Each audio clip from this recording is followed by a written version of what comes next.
up, you guppies! The enemy is evolving and invading our lands. The time to strike is now. We need you to deploy our elite force of mosquito fish and neutralize the enemy. Mosquitoes will breed in many backyard standing water bodies such as green swimming pools, ponds, and fountains. Mosquito fish are a natural method of control and will stop the enemy before they evolve into fully fledged fighting machines. This will reduce the mosquito population and promote safer communities for all of Hillsborough County residents. Report to hcfl.gov/mosquitoes for more information on how you can prevent mosquitoes. Good luck, guppies. Make me proud.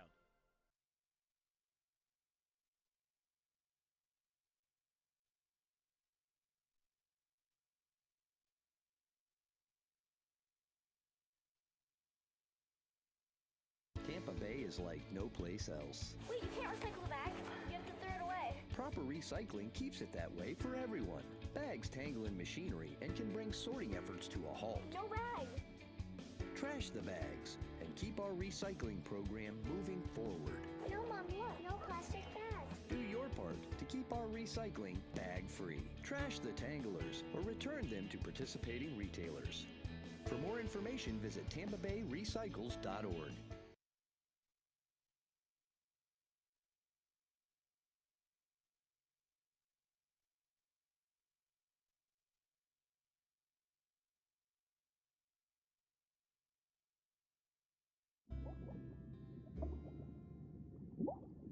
According to the National Geographic, ocean plastic is estimated to kill millions of marine animals and seabirds every year, and scientists predict that by 2050, plastic will outweigh the number of fish in the entire ocean.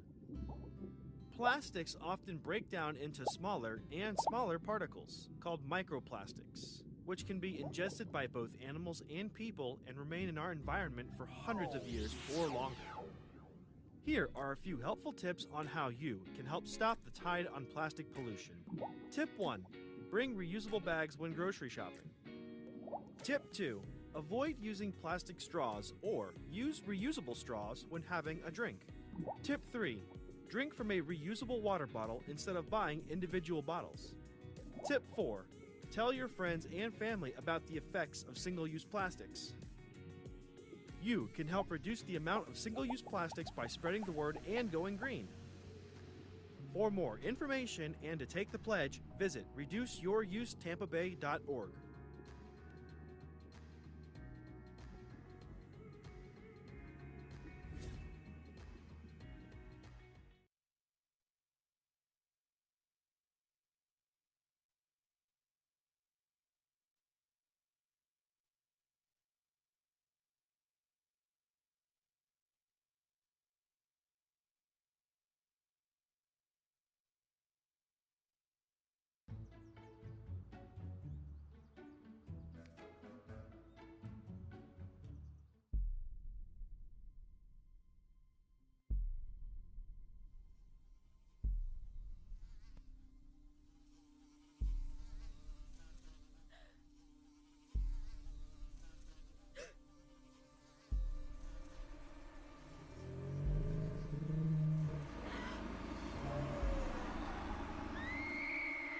Don't let mosquitoes ruin your day.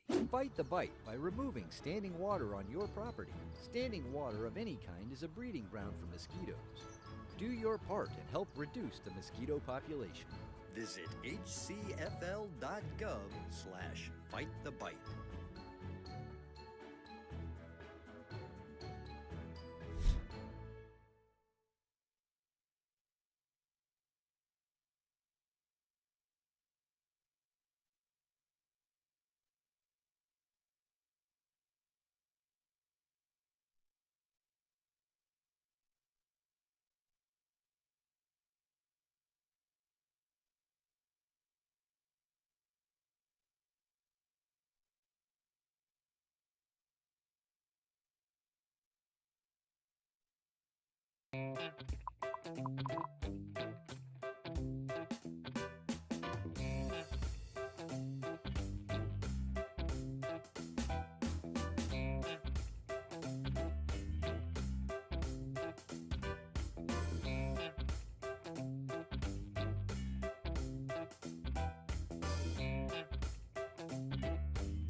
Welcome to a meeting of your Planning Commission, the official local planning agency for the cities of Tampa, Temple Terrace, Plant City, and unincorporated Hillsborough County. The Planning Commission provides innovative leadership and long-range vision that contributes to the creation of a thriving, prosperous community that offers opportunity, fairness, and choice in how we live, move, learn, work, and play. For more information about the Planning Commission, please call 813-272-5940. Follow us on social media or visit our website at planhillsborough.org.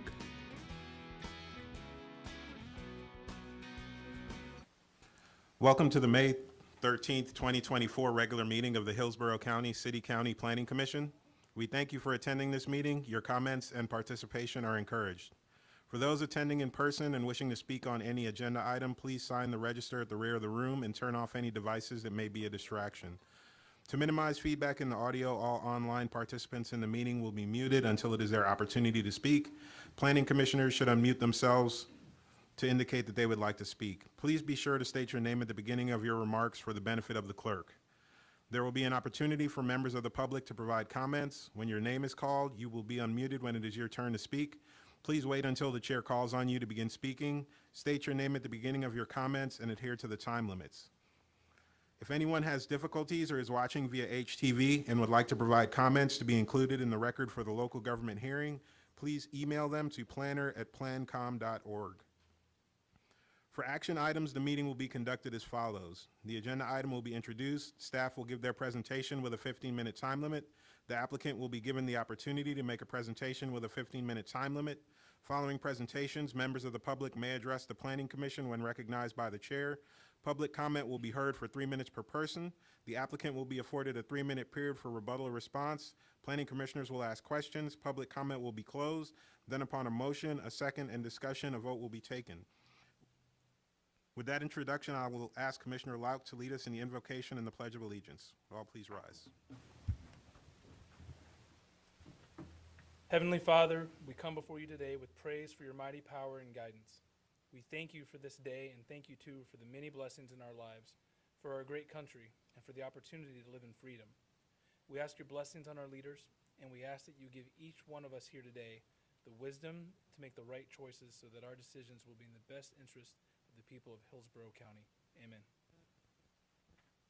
I pledge allegiance to the flag of the United States of America and to the republic for which it stands, one nation, under God, indivisible, with liberty and justice for all.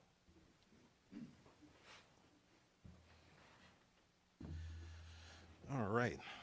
With that, I ask the clerk to please call roll. Bowden. Yeah. Buzza. Cardenas. Here. Kona. Here. Fernandez. Here. Kress. Lauk. Here. Surya. Here. Sieben. Orton. Here. Rodriguez. Here. Chair Joseph. Here. You have a quorum, sir. Thank you. All right, the next item is the approval of the minutes for the following meetings. Hillsborough County Planning Commission public hearing on Hillsborough County Plan Amendments, April 8th, 2024. Hillsborough County Planning Commission regular meeting minutes, April 8th, 2024. We have a special edition this week. We have an addendum to the April 8th, 2024 public hearing on Hillsborough County Plan Amendments, along with the April 8th, 2024 public hearing on Hillsborough County Plan Amendments. There was an error at the end of the meeting that Mr.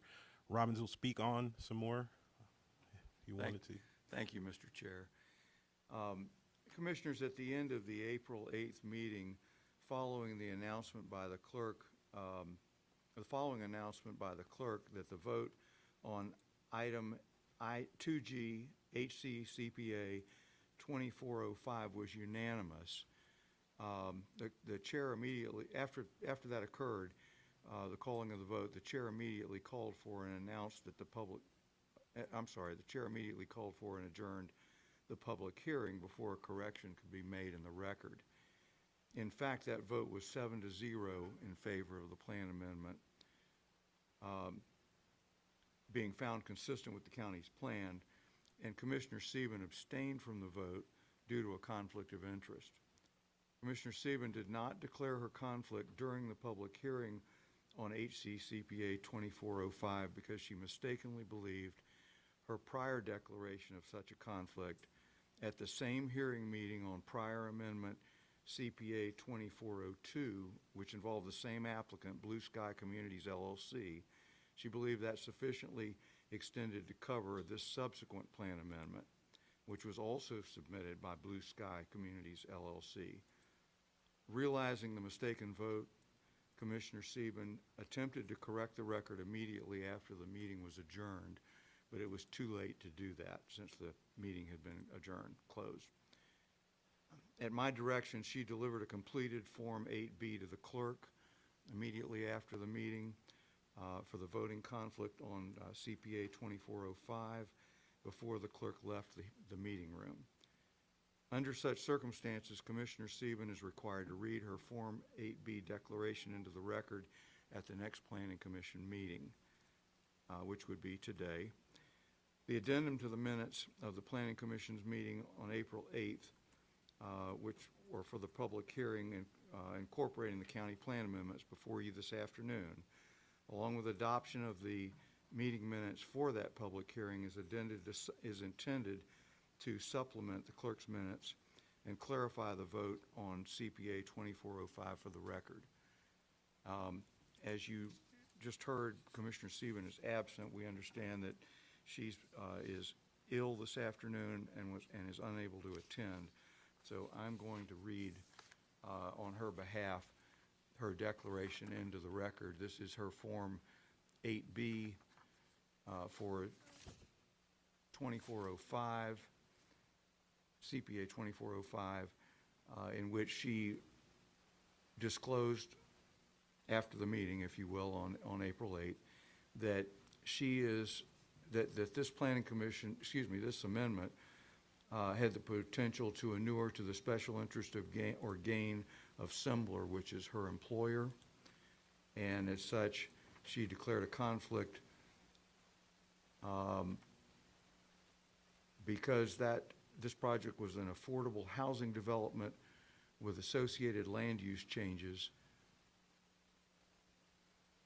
The parent company of Blue Sky Communities has principles that are the same as the principles in the company for which she is employed.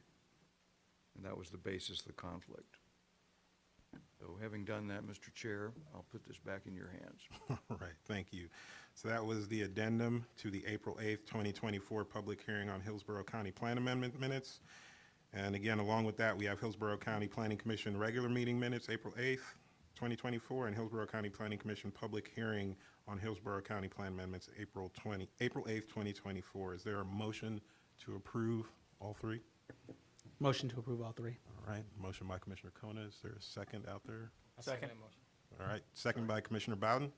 Motion by Commissioner Kona. Is there any more discussion from the commissioners? Not seeing any, would all signify their approval by saying aye. Aye. Those opposed? Motion passes unanimously. All right. Next up on our agenda is public input for items not scheduled on the agenda. Again, we had a couple people sign up this week for briefing items. I just wanted to remind the public that we do not accept public comment on briefing items, but I will allow those who had signed up incorrectly to speak now in the public comment. So I'm going to go through the list of names that I received. We got one individual in person, so I'll start there with Allison D.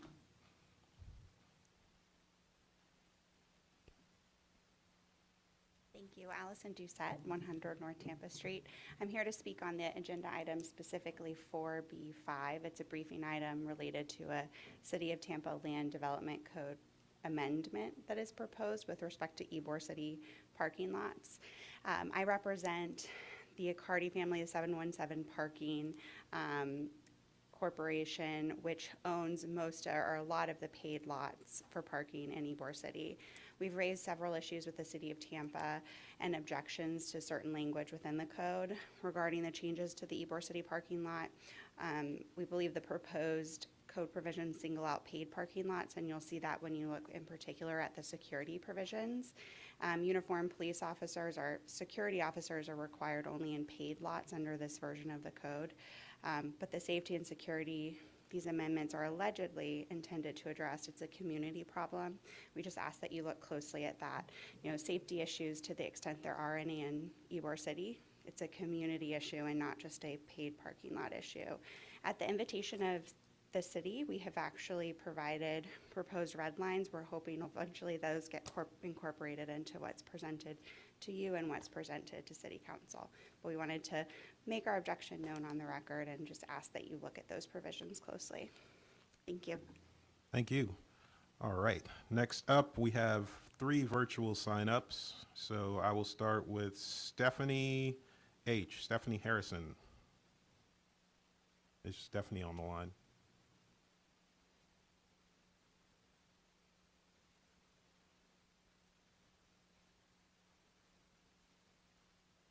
I don't think Stephanie signed in yet. Okay. What about David Bailey?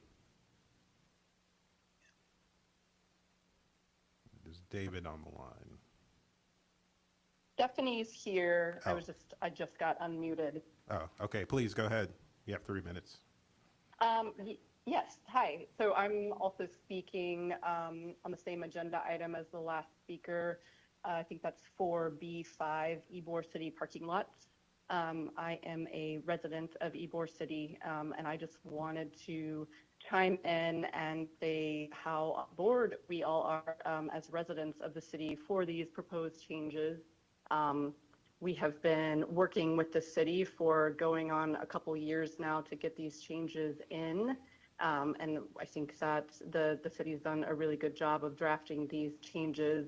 The only thing that I'll say is that the current code, as it stands today, is not being well enforced. So as we go through the process of hopefully getting these changes integrated, it's really imperative that we create a way to enforce the code that's in the books, not only today, but the new code as well, so that we can actually, you know, have parking lots that are following the code.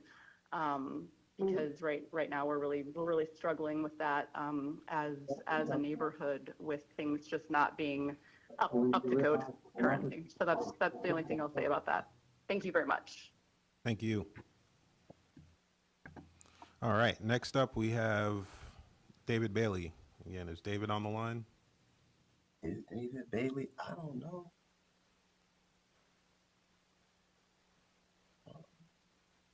Is he? No.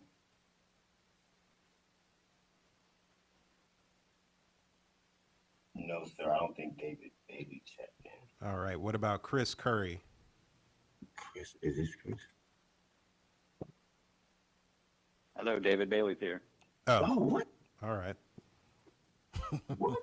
Sounds like there's a delay in us getting unmuted, but can you hear me now? All right. Is this David Bailey? This is David Bailey. Yes, I can hear you. Please go ahead. Great.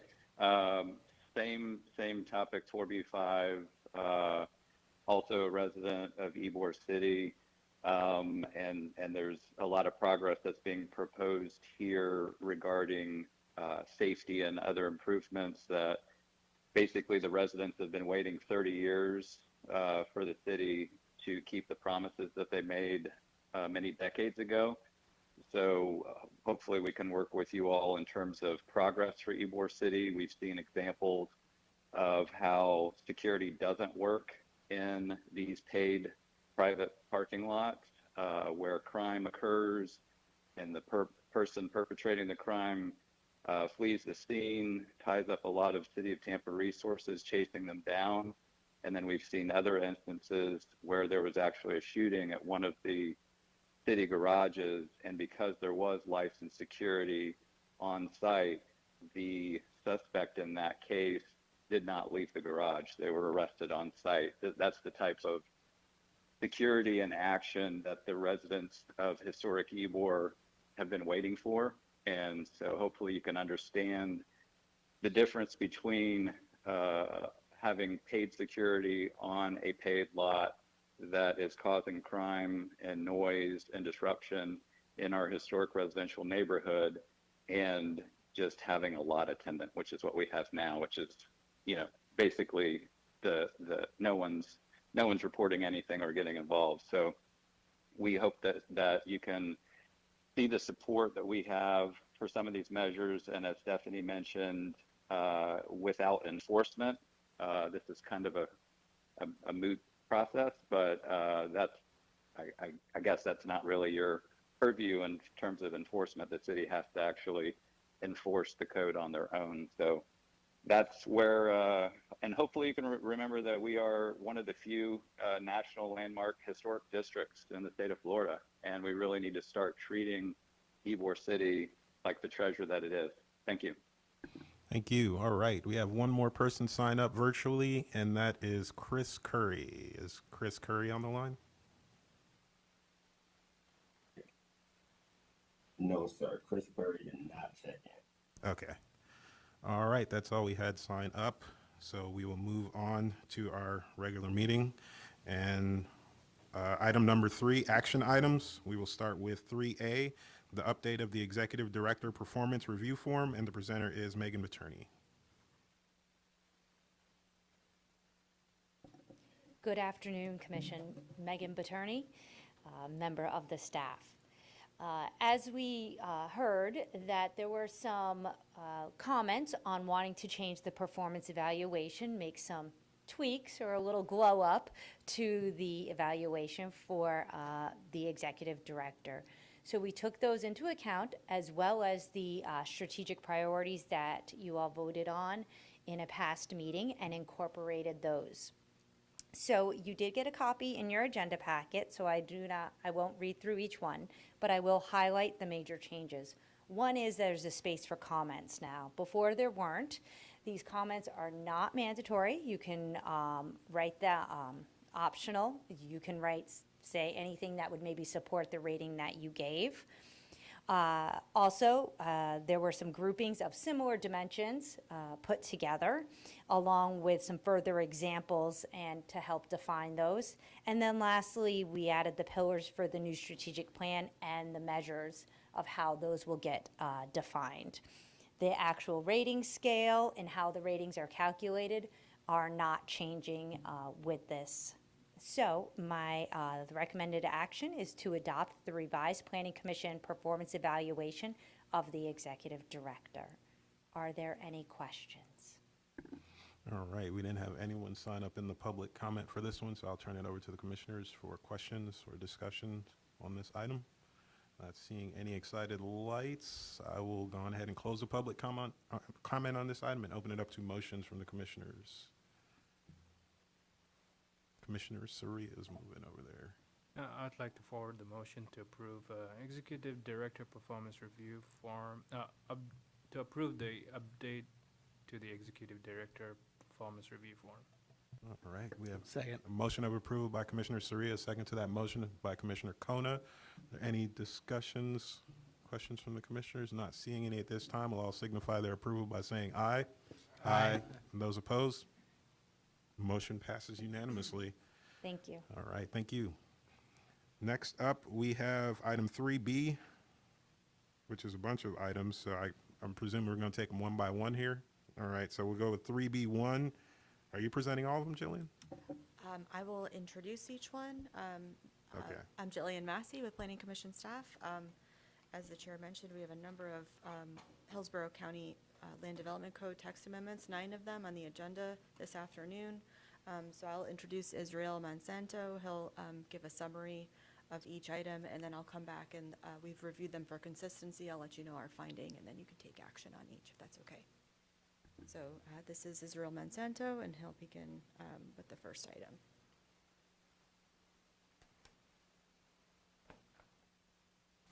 Good afternoon, Commissioners. Israel Monsanto, Development Services. This is the consistency finding meeting. We will have the Board of County Commissioners' second public hearing, which is the adoption hearing on June 6th on these 9 items that we have today. The first 7 items, Commissioners, you heard on the workshop. The previous workshop, we are adding 2 new items directed by the county administrations. And the first item is 230138, vaping retail shop standards. No significant changes for these items compared to the workshop meeting. This land development code will add development standards to the location and permitting of the establishment that sells vaping products within 500 feet of public or private elementary, middle, and secondary schools. It will require a conditional use zoning permit to be approved for the establishments within 500 feet of public or private schools. These shops within 500 feet of a school would be a permissible conditional use in commercial neighborhood, commercial general, commercial intensive, manufacturing districts, and planned developments, which also permits the uses in those districts mentioned. It will prohibit vaping retail shops with more than 20% of its total monthly retail sales of vaping products within 500 feet of public or private schools. These shops and shops with more than 20% of its total monthly retail sales of vaping products, which are located within 500 feet of public or private schools that were a permitted use and lawful operation by the effective date of this amendment, would be deemed illegal non-conforming uses. This was directed by the Board of County Commissioners, and I'm available if you have any questions. Jillian Massey. Planning Commission staff has reviewed this Land Development Code text amendment and has found it to be consistent with several policies in the future land use element, including under Objective 9, relating to developments that all developments must meet or exceed all land development regulations, and under Objective 16, relating to neighborhoods and communities and how they shall be protected by restricting incompatible land uses. Also under 16.2, that says gradual transitions of intensities between land uses shall be provided as new development comes in. So with that, Planning Commission staff recommends approval, or that it be found consistent with the comprehensive plan. Thank you. All right, thank you. We didn't have anyone sign up in the public comment for this item, so I will turn it over to commissioners for questions or discussions on this item. Commissioner Lauk. Quick question, what other businesses, and I know we talked about it the last time this was here, what other businesses, can you give us some examples that have to disclose at such a granular level what their sales are to the county? We do have a similar requirement for the alcoholic beverage permits, that they have to disclose the sales, for example, for the RX classifications. Okay, and then can you please walk me through the mechanics of this? So what happens if one is approved and its sales exceed 20% in the following year, or the 3rd year, the 4th year? What enforcement standards are there around this? So if there is a establishment that after this is approved, they already sell more than 20%, they have to seek a non-conforming use determination. So they file the non-conforming use determination. They have to prove that that's what they're selling. The county will certify it with a letter, and that will be their cap. It will be capped at that percentage, and that will be basically their sales have to be no more than that. If there is a court enforcement case, they will have to provide the record for the sales so that we can confirm that that's what they're selling. If we determine that they have more than that, then they will have to, they won't be able to get any special use to add that. They will be capped at that number or percentage. Thank you. I had Commissioner Sri. Yes. One question. Question I had about was 20% of their sales. Was there a reason for percentage instead of amount based on, because 20%, because some places can have like a, sorry about that, I don't know, the static in the mic. But I was just curious because 20%, like for example, and the only reason I've come up with like gas station. Gas stations are one of the largest sellers for vaping units, and the sales for example, with gas would exceed a lot. So would that make a difference to, like, down the road look into amount instead of percentage? You mean why? What was the establishment of the 20%? Yes, like instead of like a fixed amount or something like that.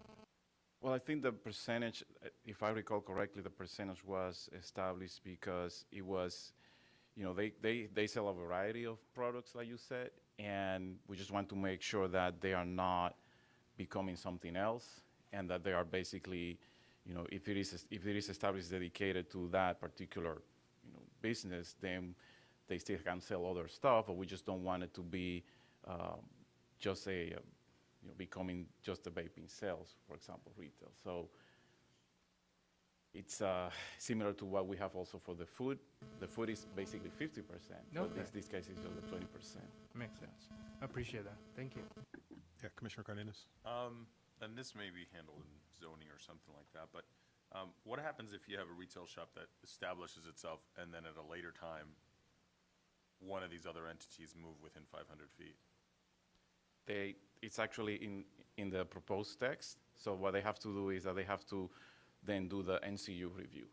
And then they will be, we will then do the same thing, but in this case, if the school comes in, you say that the school comes in after.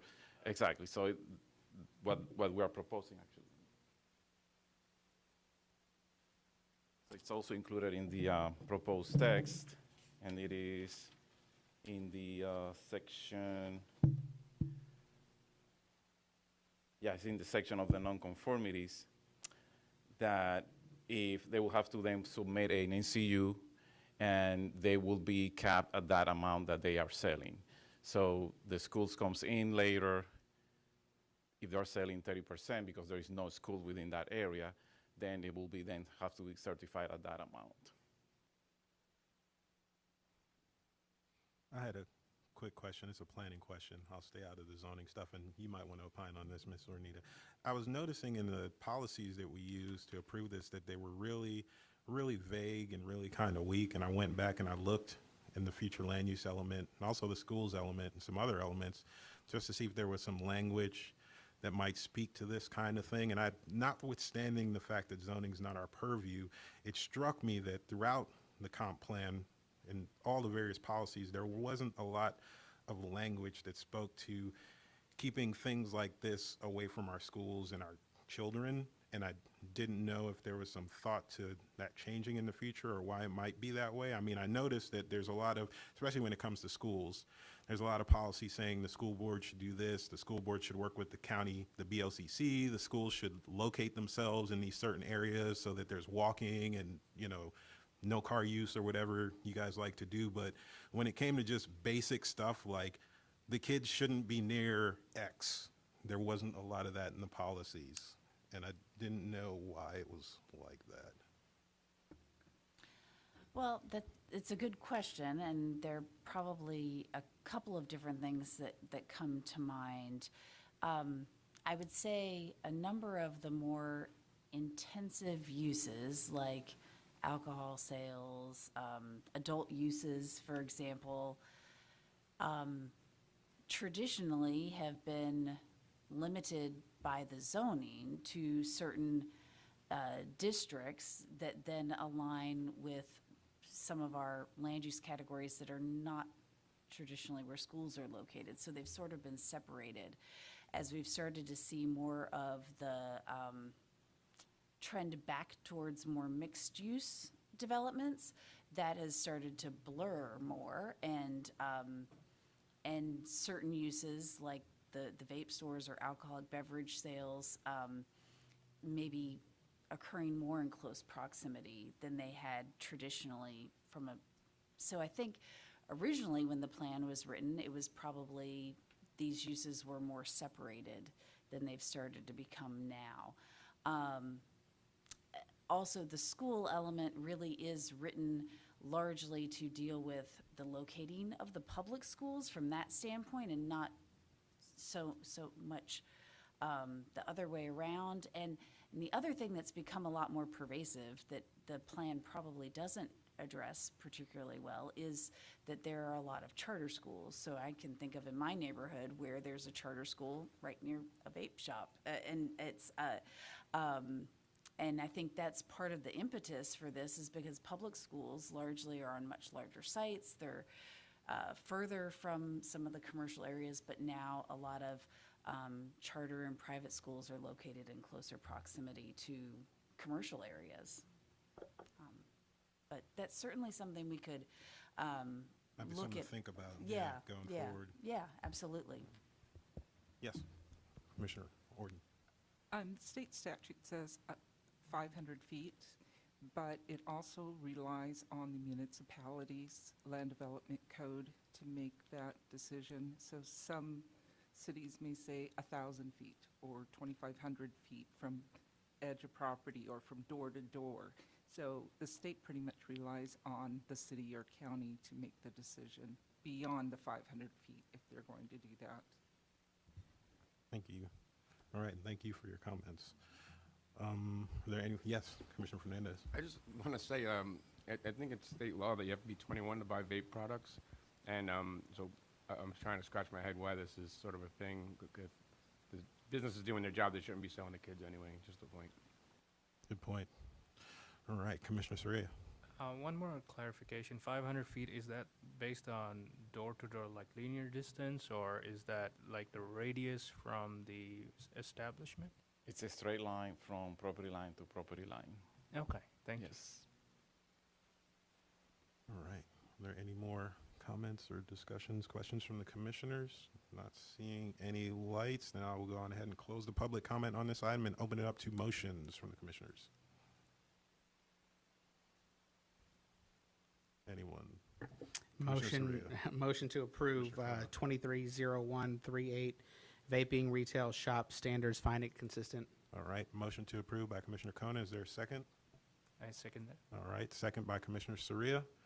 All right. Are there any more questions or discussions on this one? Not seeing any at this time. We'll all signify their approval by saying aye. Aye. Those opposed? Nay.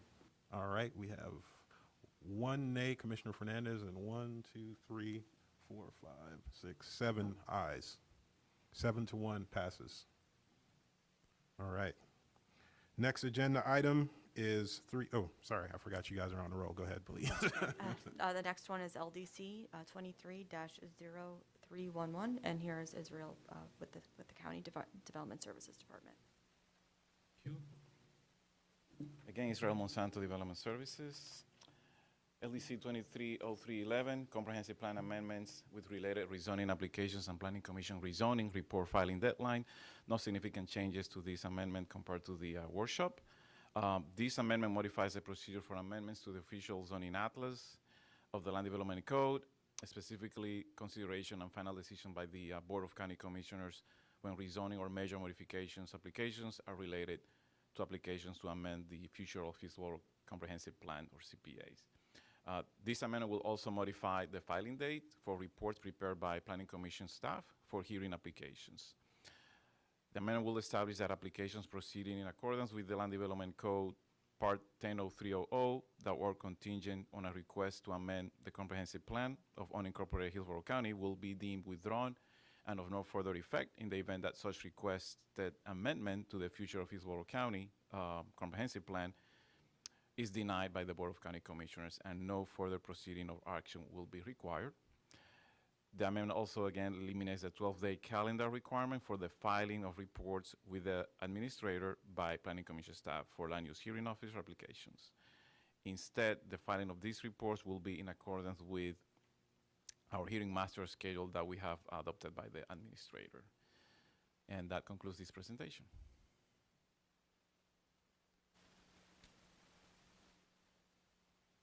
Planning Commission staff has reviewed this Land Development Code text amendment and has found it to be consistent with several policies in the future land use element under Objective 6, which says that all plan amendments and rezoning staff reports shall contain a section that explains how said reports are consistent and further the intent of the comprehensive plan, as well as under Objective 9, where developments must meet or exceed the requirements of all land development regulations. Also in the intergovernmental coordination element, policy language that describes that we should continue to coordinate with representatives from the local, regional, state, and federal agencies to promote best practices and most current techniques and policies, and also to continuously develop new means of cooperatively using, exchanging, and combining data and information so that it's a practical benefit to the local governments. And with that, Planning Commission staff recommends that this text amendment be found consistent with the comprehensive plan. Thank you. Thank you. We didn't have anyone sign up for public comment on this item, so over to the commissioners for discussions, questions, comments on this item. Not seeing anyone move, going once, going twice. All right, I will close the public comment on this item and open it up to motions from the commissioners. Commissioner Soria. I'd like to forward the motion to approve Amendment 23, Land Development Code 230311. All right. Second. We have a motion to approve by Commissioner Soria, a second to that motion by Commissioner Laut. Are there any questions, comments, or discussions from the commissioners? Not seeing any at this time. We'll all signify their approval by saying aye. Aye. Aye. Those opposed? Motion passes unanimously. Back to you all. Next is Land Development Code Text Amendment 23-0312, and here's Israel Monsanto from the county. Again, Israel Monsanto Development Services, LDC 230312, yard waste, air curtain incinerators. This will modify the standards for yard waste, air curtain incinerators, or ACI facilities. The amendment will distinguish between commercial facilities, which accept yard trash generated off-site for incineration, and those that are temporary and accessory to the clearing of land limited to the incineration of yard trash generated on-site only. The amendment will specify that the commercial facility will only be permissible as a conditional use in the commercial intensive and manufacturing zoning districts. The facility will be limited to the incineration of yard trash only. Open pile burning will be prohibited. It will also provide for minimum required setbacks along boundaries and roadways, increased yards from residential development or zoning, and require screening by a solid fence. The facilities that are accessory to a land clearing for site development will be permitted in all zoning districts. There is also a second text option that would require, instead of a conditional use, it will require a new plan development rezoning for commercial facilities. And that concludes this presentation.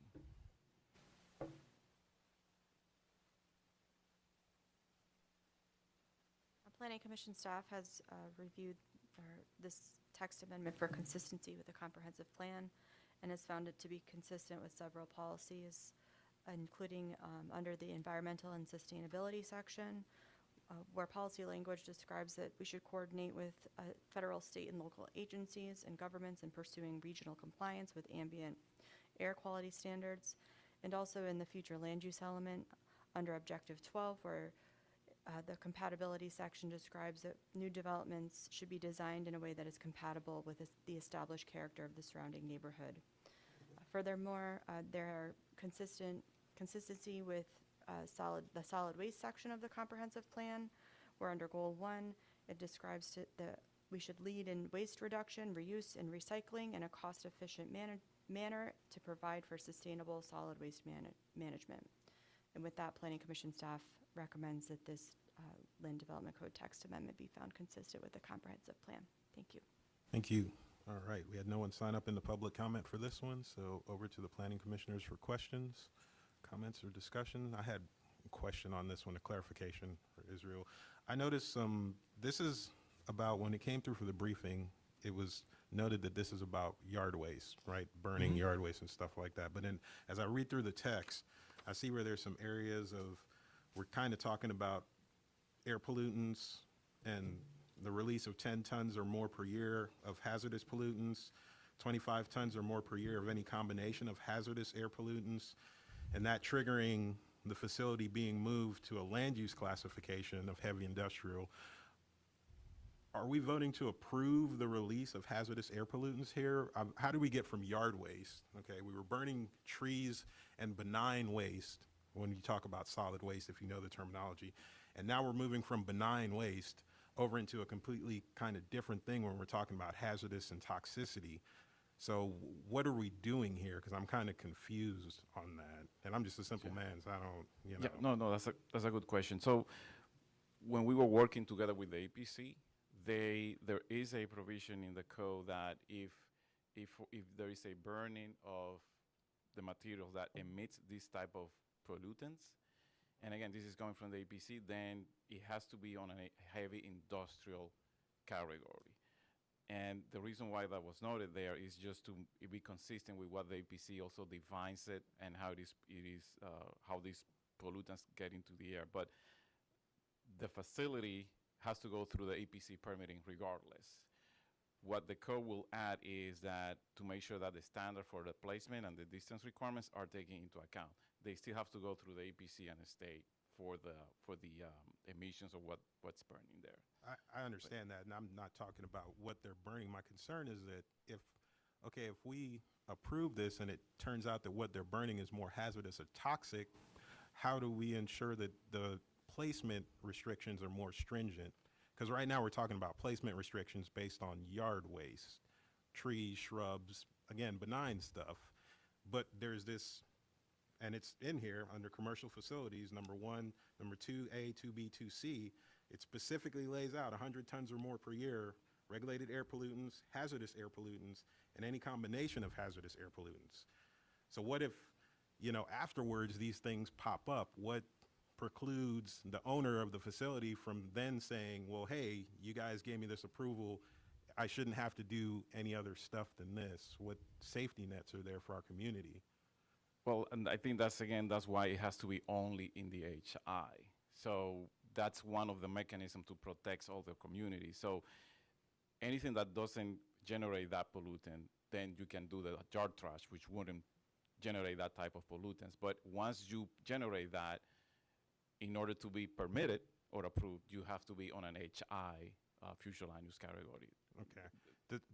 Are those sorts of things allowed now by air curtain facilities as the land development code is currently written? It is today, yes. Okay.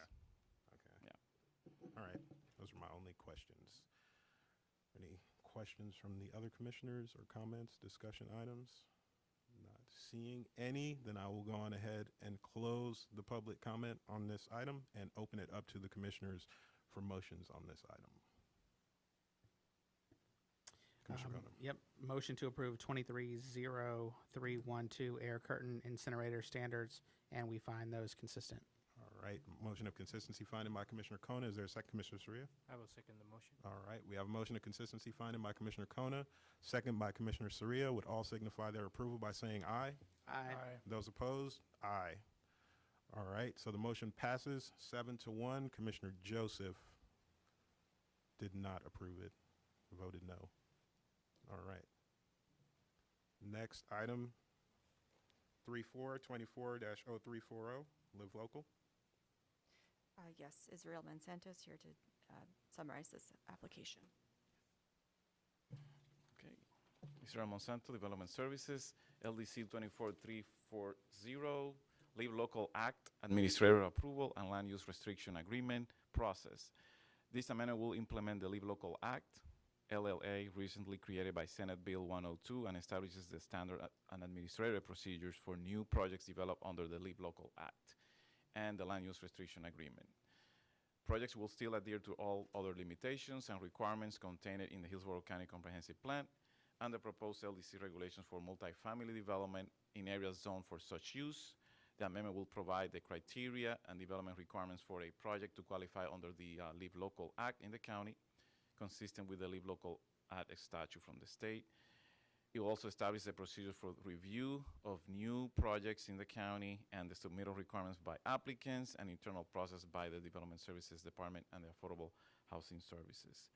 This amendment was directed by the Board of County Commissioners. It will create 2 sections in our Land Development Code, one for the development standards and criteria for these projects that would include allowable zoning districts where it is permitted or would be permitted, maximum heights, parking requirements, density up to 35 dwelling units per the acre, occupancy requirements for affordable housing, and provide for buffering and screening between multifamily uses and land use designated heavy industrial in the future land use classification to mitigate impacts to residential projects.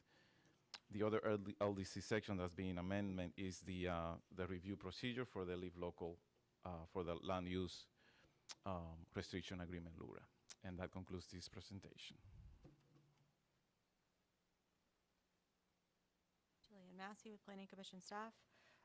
Planning Commission has reviewed this text amendment for consistency with the comprehensive plan and has found it to be consistent with several policies, including in the future land use element under Objective 9, where developments must meet or exceed the requirements of all land development regulations, as well as in the housing section of the comprehensive plan, where Objective 1.1 describes that we should support a range of housing options to affordably meet the needs of current and future residents, as well as policy language that describes that we should regularly review ordinances, codes, regulations, and the permitting process and eliminate excessive regulatory and administrative requirements as necessary to increase appropriate affordable housing production. And based on that, Planning Commission staff recommends that this text amendment be found consistent with the comprehensive plan. Thank you. All right, thank you for the presentation. We didn't have anyone sign up in the public comment for this item, so over to the commissioners for questions, comments, or discussion. Not seeing anyone excited about it, I will go on ahead and close the public comment on this item and open it up to motions. Anyone? Commissioner Soria. I'd like to forward the motion to approve Amendment 24-0340. All right, we have a motion that's approved by Commissioner Soria. Commissioner Lau? Second. All right, second to that motion by Commissioner Lau. Any questions or discussions from the commissioners before we take our vote? Not seeing any, then would all signify their approval by saying aye. Aye. Those opposed? Motion carries unanimously. On to our next item, number 5240341. Land Development Code Text Amendment 24-0341, and here's Israel Mansanta with the county. Okay, Israel Monsanto Development Services, LDC 240341, private road, railroad crossings, written authorization by rail line owner. This amendment will add requirements for future development seeking private railroad crossings, including agritourism activities, to obtain written authorization from rail line owners. All new development, including agritourism activities, crossing existing rail lines on private roads, will be required to provide written authorization to the county by the rail line owner. This authorization from the rail line owner will allow the opportunity to assess the type and amount of traffic that would be crossing the rail line to ensure that the appropriate crossing controls are in place for safety purposes. This amendment was directed by the Board of County Commissioners, and staff is proposing new standards to be incorporated in Section 60403, General Access Standards. And that concludes this presentation. Jillian Massey with Planning Commission staff. Planning Commission staff has reviewed this text amendment for consistency with the comprehensive plan, has found it to be consistent with several policies under Objective 1 that says developments must meet or exceed the requirements of all land development regulations, as well as under the mobility section of the comprehensive plan under Objective 6, where it says that we should address roads that are deficient regarding level of travel time, reliability, user delay, cost, and safety of all users. And based on that, Planning Commission staff recommends that this text amendment be found consistent with the comprehensive plan. Thank you. Thank you. All right, no one signed up for the public comment on this one, and I see Commissioner Locke's got his hand on the button already, so I'll turn it over to you, sir. What a weird one. What's happening today? If there's a private development, I'm assuming, with some of the roads that are gated and there's a crossing within the development, or if there's agricultural land somewhere in the county and there's a crossing today, how's that working through any sort of government approvals that it needs? If it is a private road today or a... Well, this proposes to impact private roads. If it is a private road, there is no process today in place for the owner of the rail line to provide any written authorization to the county for any development that goes to the... So what's the impetus for this? Why is it needed? Well, there was an incident, unfortunately, an accident in one of the, in a property that was access to a private road. There was an activity, unpermitted activity, that was taking place, and a family, unfortunately, died when the train crossed, when they were getting to that activity event. And there was no control on that rail line crossings. So it was an existing rail line crossing on private property that the rail line had already approved to exist. Yes, the rail line was there, and this was a private road going into that private property. And the accident happened because the train came, there was no control or visible controls mechanism to avoid the accident So and the with the family. way rail line easements work today, you can't simply build a road across it on, even if it's on your property, unless you have permission from the railroad. You So could, but there is no, it would be illegal. You could, but it would be illegal. If a rail line runs through my property and I build a road over it without contacting the railroad, I've imposed upon their easement. yes, you have to get the authorization from the rail line, but there is nothing that will come to us, to the county, to make sure that they have proper controls. There is no review from the county. The property owner will get the authorization from the rail line owner, but there is no written authorization to get to us, so we can ensure that there is, for example, the development is permitted or not. Okay, thank you. Yeah. Are there, Commissioner Soria? Yes, so if I understand correctly, let's say I have a private property and there's a rail line crossing, so this will allow some standards of safety, like I know a few roads up in Lutz where you make a right turn into a church up on Nebraska Avenue. There's a rail line and there's no stop signs or rail signs or anything like that. And I have to stop myself to make sure there's no rail coming. I'm guessing that's what you referred to when somebody had an accident. So this will allow for the private owner to put like one of those crossing or the visual, like a stop sign or indicator that a train is coming. Yes, it would depend on the type of activity or development or use.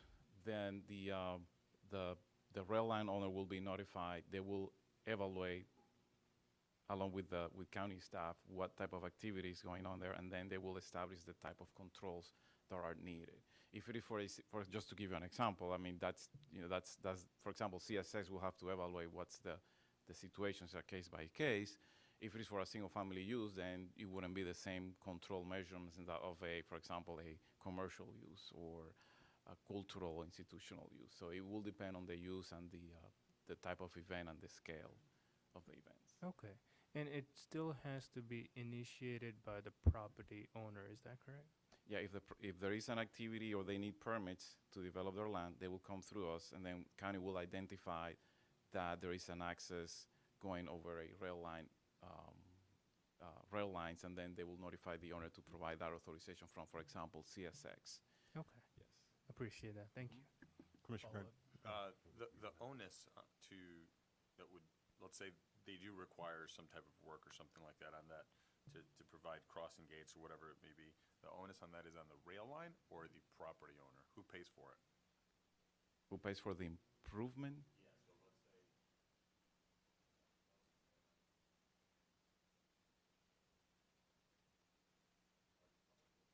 There's going to be a large apartment building.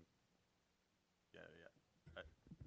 So let's say there's going to be a apartment building going up on the other side of the rail tracks. It's new. It goes to the county. Who's the onus? Who's going to pay for it? If the road belongs to the project, to the multifamily project, I believe that it will be on the owner's expenses. The owner of the property. Yeah.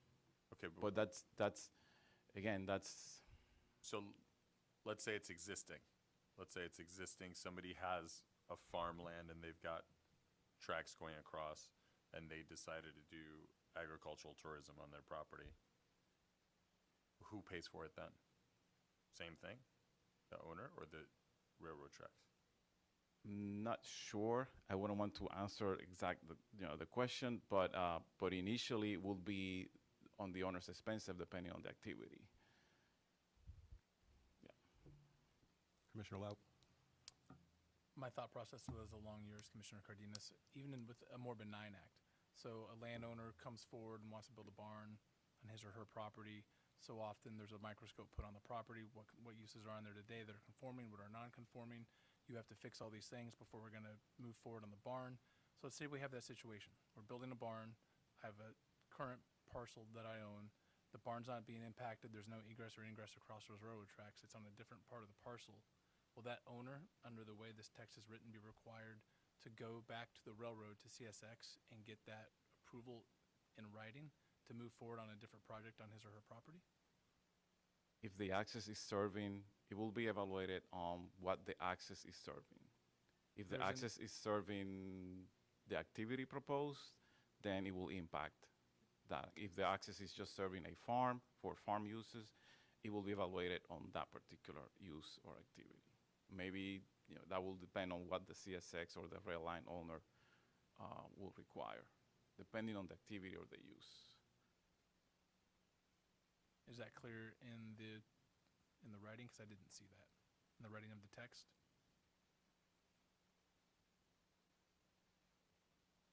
So what the writing says is all new development or redevelopment, and that is on subsection S, rail line crossings on private roads, all new development or redevelopment, including agrotourism activities, accessed by a privately owned and maintained street or roadway easement or commonly owned parcel that crosses a rail line to reach a public right-of-way shall obtain the written authorization and approval from the rail line owner. And then it also says they will basically assess, identify what type of crossings controls are appropriate if they were to approve the crossing. The type of use, intensity, or crossing frequency and hours shall be considered as part of the authorization review and approval. So they will take all that into consideration to make that evaluation and decision. Commissioner Cardenas. Yeah, I guess I've dealt with some of the different railroad lines in dealing with residential and commercial stuff, and they have setbacks like 25 feet on each side that you can't, even if you had a piece of property and you were already inside of that, you can't do anything inside of that space, and they can kind of impede into your property because of that distance. I don't know where that comes from, but they're allowed to do that. I guess my thought on this is, to a certain extent, we can't, a property owner can't move rail lines. They can't do anything that has to do with that. But at the same time, if they want to do something with their property, it is their right to do that with their property, but it shouldn't be at their cost. See, Ms. Ornita's light. To be able to make a change to a certain extent that would improve their property or allow them to have a better use for their property. Well, I would just offer that I think in terms of public roads, there is quite a rigorous review process by CSX, and they often deny railroad crossings for public accesses. I know we've run into that a couple of times in South Hillsborough County along 41 where the rail line runs in parallel there. So I don't think this is imposing anything different than it is for other public crossings. And I think there are a number of safety factors that should be looked at regarding private or public roads and how they're constructed and the access occurs. And,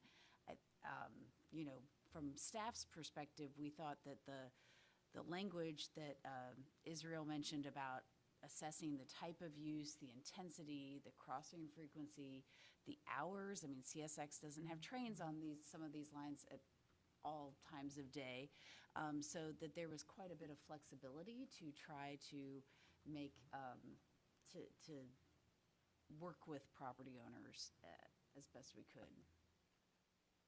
Yes, Commissioner Cardenas. I feel without a doubt the same. I think at the end of the day, whatever we need to do to make it safe needs to be made safe. I just don't think that the cost of it should be on the owner of the property. And the only thing I would add on that is that I don't know that in this language it directly states who will have to make the improvements. I don't know whether. No, yeah, it's not specified here in the language. Commissioner I'm Lau. less concerned about the cost versus the redundancy of this and what it could do to landowners down the road when they want to redevelop a section of their property. Whether we want to admit it to ourselves or not, staff is really good, not just this staff, all planning staff is really good at looking at conforming and non-conforming uses on a property and using that in concert with the developer to get the development up to speed when we're doing something different on a parcel.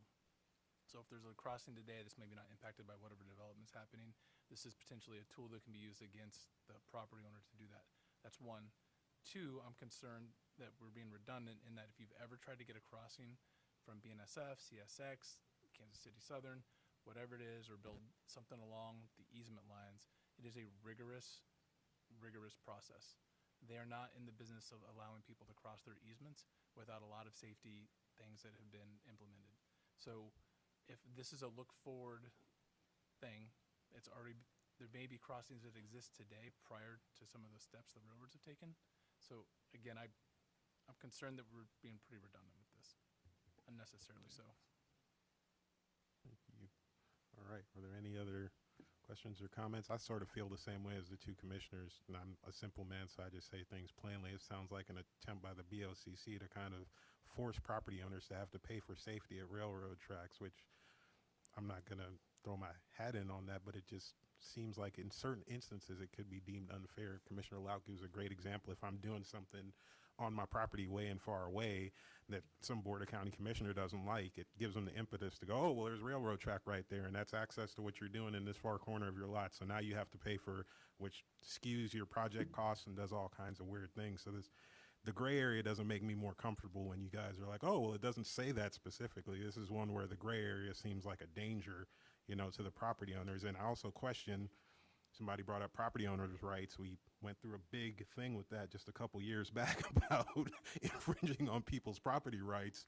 So it seems like this might kind of clash with that. So it gives me a little bit of pause. It gives me a little bit of pause, this one does. You said the Board of County Commissioners forwarded this one, had you guys Yeah, look this at was this one? Yeah, it was directed by the Board of County Commissioners. Okay. All right, Commissioner Kona. Yeah, I could be reading it totally different than you guys. I think this is actually supporting the person who actually owns the property, saying that the rail lines have to give notice if said projects are happening in and around their property. I could be totally wrong by the way I'm reading it, but I think this is actually supporting it. So if we're this confused about it, then there's probably no need for us to approve anything that we don't know what we're reading. So that's my big thing. I'm reading it totally opposite. I think this is for the private owner, that they actually have to sign off on what's happening, and maybe now they didn't have to before. So I could be totally wrong. You guys could be totally right. But if it's this much confusion, I think we need to probably just punt on it. All right, thank you. Commissioner Soraya, come to you. Yeah, I would agree with Commissioner Kona that if I'm a property owner and a rail line runs through it, if I want to put a crossing, I would need approval from the railway line owners. And definitely that makes sense. But again, according to Commissioner Luke and Cardenas, the cost of it, would it be then they would be like, I have to pay for it. And that could be a huge cost. Even though it's a safety thing, then it should be the responsibility of the railway line to take care of that, in my opinion. All right, thank you. Commissioner Bowden. Well, my confusion is, which I haven't read in this, how does the, who's all involved? I mean, does this safety apparatus or mechanism, is it the county, the landowner, and the track owner actually get together and decide on what type of safety apparatus or mechanism or process they're going to put together to make this happen? So the track owner will have to provide authorization after they evaluate the type of activities that will occur or the uses that will occur on the property. So the track owner, that's, for example, CSX, will evaluate what's happening or what's going to be happening on the property. And then they will provide a written authorization allowing that use to happen, or they will say you have to be, in order for that uses to be happening, there are activities, you have to provide this mechanism, this safety mechanism has to be in place. Okay, so what I hear you say, and and I'll give you a scenario. So it's a pasture, and it happened to be a railroad track that's going through it. So the railroad says you have to put up an 8-foot fence, that comes down whenever the train comes through versus just a guardrail. Then the owner has to actually pay for that. Well, we're talking about the safety mechanism to cross the tracks. Right, that's what I'm saying. Yeah, some way, the safety mechanism, like on the highway, there's normally the guardrail that comes down. So what if I'm saying that if the railroad track owner says, this is what I want as a mechanism. You understand what I'm saying? Yeah, if I understand what you're saying, it will depend on the activity, the intensity, and the use and the hours. So if it is a agricultural use like pasture, they will evaluate what type of intensity that that generates, and if it actually requires any type of physical barriers to be going up and down. If it is not, maybe just a stop sign with a sign will be sufficient. So it would all depend on the activity or the uses they're proposing. And I get that, but and you're using the term you use, density. But there has to be something in there that's going to tell the railroad company this density, this is the requirement, or does the railroad company create what the parameters are, the density parameters are? My understanding is that the track owner has their criteria when they evaluate these type of safety mechanisms that are needed on certain road crossings. They have a criteria set, and they will evaluate based on their criteria that they have for the rail line crossings. Okay. I'm confusing. Welcome to the club. Ms. Ornita. Oh, wait, he's got some more. The thing is, the confusion that I'm having is that the rail line owner is dictating what actually goes up at that particular crossing, if I'm not mistaken, because they set the criteria of what the density is. So it could be 2 homes there, or it could be a 300-unit apartment complex, and they can, for the apartment complex, they can say put up a sign, or they can come and say 2 homes, they can say just put up an 8-foot fence. It's their decision actually what goes at that crossing. Well, they are the owners of the track, so they decide what is appropriate depending on the safety. If you have a number of traffic going in and out, then they have the criteria set off for the amount, for example, of crossings that they anticipate based on their use. If it is 2 single-family homes, they will know how many trips will be going over the tracks. If it is a multifamily for 300 units, they will know the amount of trips that will go in and out. They have the criteria to set the type of safety mechanism depending on the amount of traffic that will be going on the tracks. Right. Okay. Well, that's, and I'll make this one comment. I'll be done. But that's in the perfect world if everyone is playing by the rules and everything is set up to match, correctly, and there is no one else to arbitrate between the rail line and the owner, from what I hear. So the county has they play no role in that as to determine what goes. Only thing that's happening, what I understand, is that the county is notified that this is going to happen. Yeah, the county will get, the property owner needs to notify us and the rail line owner of what's going to happen there. Then the track owners will notify us with the proposed needed, all the mechanisms that they will are proposing for the authorization. We need to see the authorization in writing, so then we can approve the development that's going to happen there. Okay. All right. I just want to say before I turn it over to Ms. Zornita, and then I'll get to you, Commissioner Cardenas, if we are going to vote against staff on this one, we need some policies or objectives. So if you, Ms. Zornita, or any staff are out there, be looking for some of those. I don't know how it's going to go at this point in time. I'm just saying that a reminder that we will need some policies and objectives, something solid, if we're going to go against staff's recommendation. So, Ms. Zornita. I guess I would just offer this, that any time a private road accesses a state road, DOT evaluates what is needed to and requires required for safety for that access point? Do they need a turn lane? Do they need a stop sign?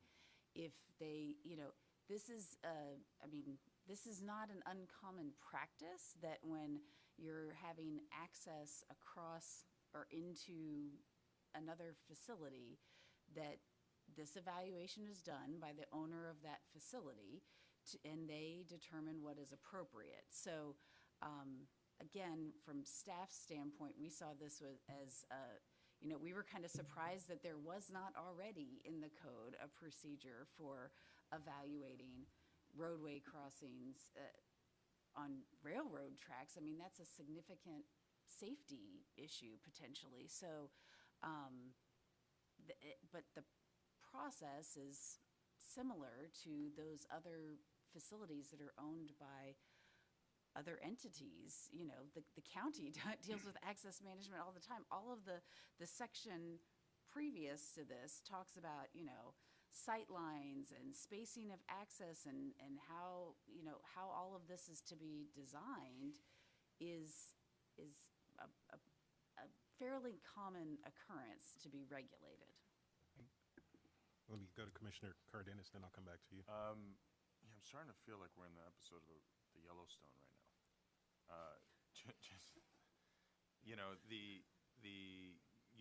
My concern or my thought here is mainly just, it says that we would, that they would need, where is it saying, authorization from rail line owners. That just, if somebody was purchasing a piece of lot somewhere, a large lot, and it had the right land use and the right zoning to do trucking, for example, to store trucks. If they went and they purchased that and then they wanted to move forward with that, well, are they going to then need a permission to be able to do that, and then they're going to assess the traffic of the trucks, and then could they potentially just say no? Because from a safety Yes, perspective, I think today, even without this language, Yeah. I believe the CSX could tell, and I don't mean to pick on them, but just any rail owner could say, no, we're not permitting that access point. All that this is doing is inserting that the county is aware of that conversation, and that if in the instance of what occurred, it was a non-permitted, they were just starting to have all this traffic for events across the rail lines, and didn't really ever get permission. And there was no way for the county to ever have known they did not have authorization from CSX in that instance. But I believe, but I'm not an attorney or an expert in this, but I believe the CSX could tell that trucking company, no, we don't want you to have access across here today without this in place. I think we should figure that out, whether or not that permission is needed or not. Because if in any way we're providing anything along that with this, it's a gray line that we don't know where the line is. All right, Commissioner Lau. I mean, that's the crux of it, I think. You nailed it. A law was being broken. They're encroaching on an easement with the railroad, who has the review and approval authority granted to them by the federal government. So they were breaking a law. So we're going to create more law and add to the bureaucratic layer unnecessarily when they were already breaking an existing code, whether it was a federal statute or a civil agreement through breaking the easement. I liken it to, if I think about my line of business, in some jurisdictions when we build a tower, every single tower over a certain height, we have to go to the FAA, we have to get clearance to build. Some jurisdictions require us to take that FAA approval, bundle it and package it with the permit before it can even be applied for. The authority rests with the FAA, but we can't file for a building permit until the FAA weighs in. Two different things. We don't have authority here. We don't need to create another law and add a bureaucratic layer unnecessarily. It's already hard enough to do things on your ground for private landowners. We can keep kicking the horse on this if we want. I think it's just a philosophical difference on it at this point. Thank you. Are there any more? I'm thoroughly confused right now. I'll say that. So I'm with Commissioner Kona on this one. I won't be supporting it just because of my own personal confusion, but I admit I'm a simple man. So, yes, Commissioner Cardenas. I think we should vote. All right, well, just checking for lights. See if, are you, any comments? No? You ready for a I'll vote? make a motion, but I don't have the tools to do it. All right, well, let me close the public comment. So public comment on this item is officially closed, and I'll open it up to motions. Commissioner Lau? I would respectfully request staff's assistance in this, please. For some objectives and policies. I know we have some objectives and policies that speak to guarding the rights of property owners within our policies. So can we find something there that may fit? Yeah, if you give me just a minute. Let's pull it up. I started to look and it was fruitless.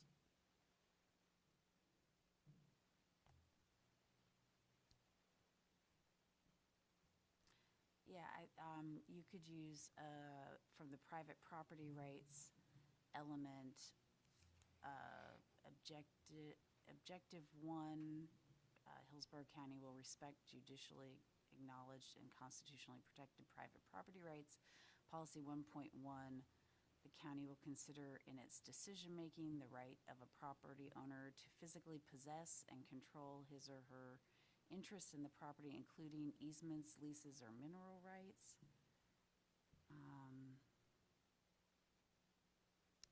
1.2 talks similarly about considering in the decision-making the right of a property owner to use, maintain, develop, or improve his property for personal use or the use of others.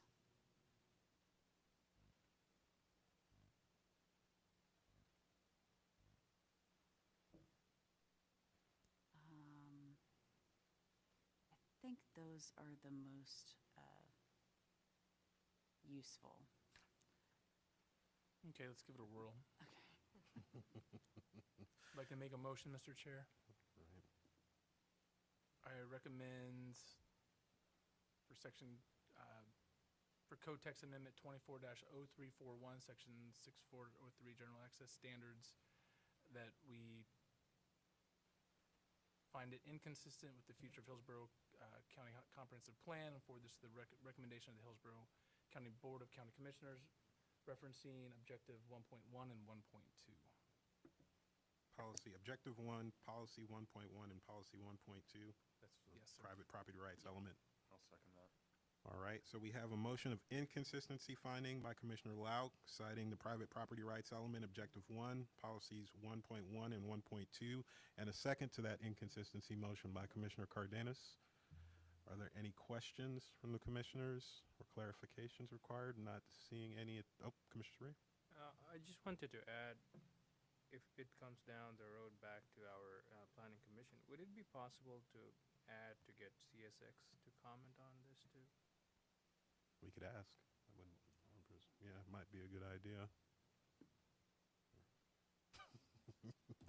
All right, are there any more comments or questions from the commissioners? Kind of like the FAA to comment on the tower height.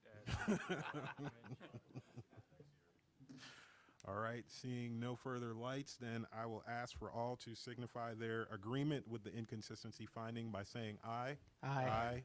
Those opposed? All right. We have 1 nay, Commissioner Kress, and 7 ayes. The inconsistency finding carries 7-1. Mouthful. All right. Next up, we have B6 24-0342. Okay, here's Israel Mancento to talk about 24-0342 wetland setbacks reduction.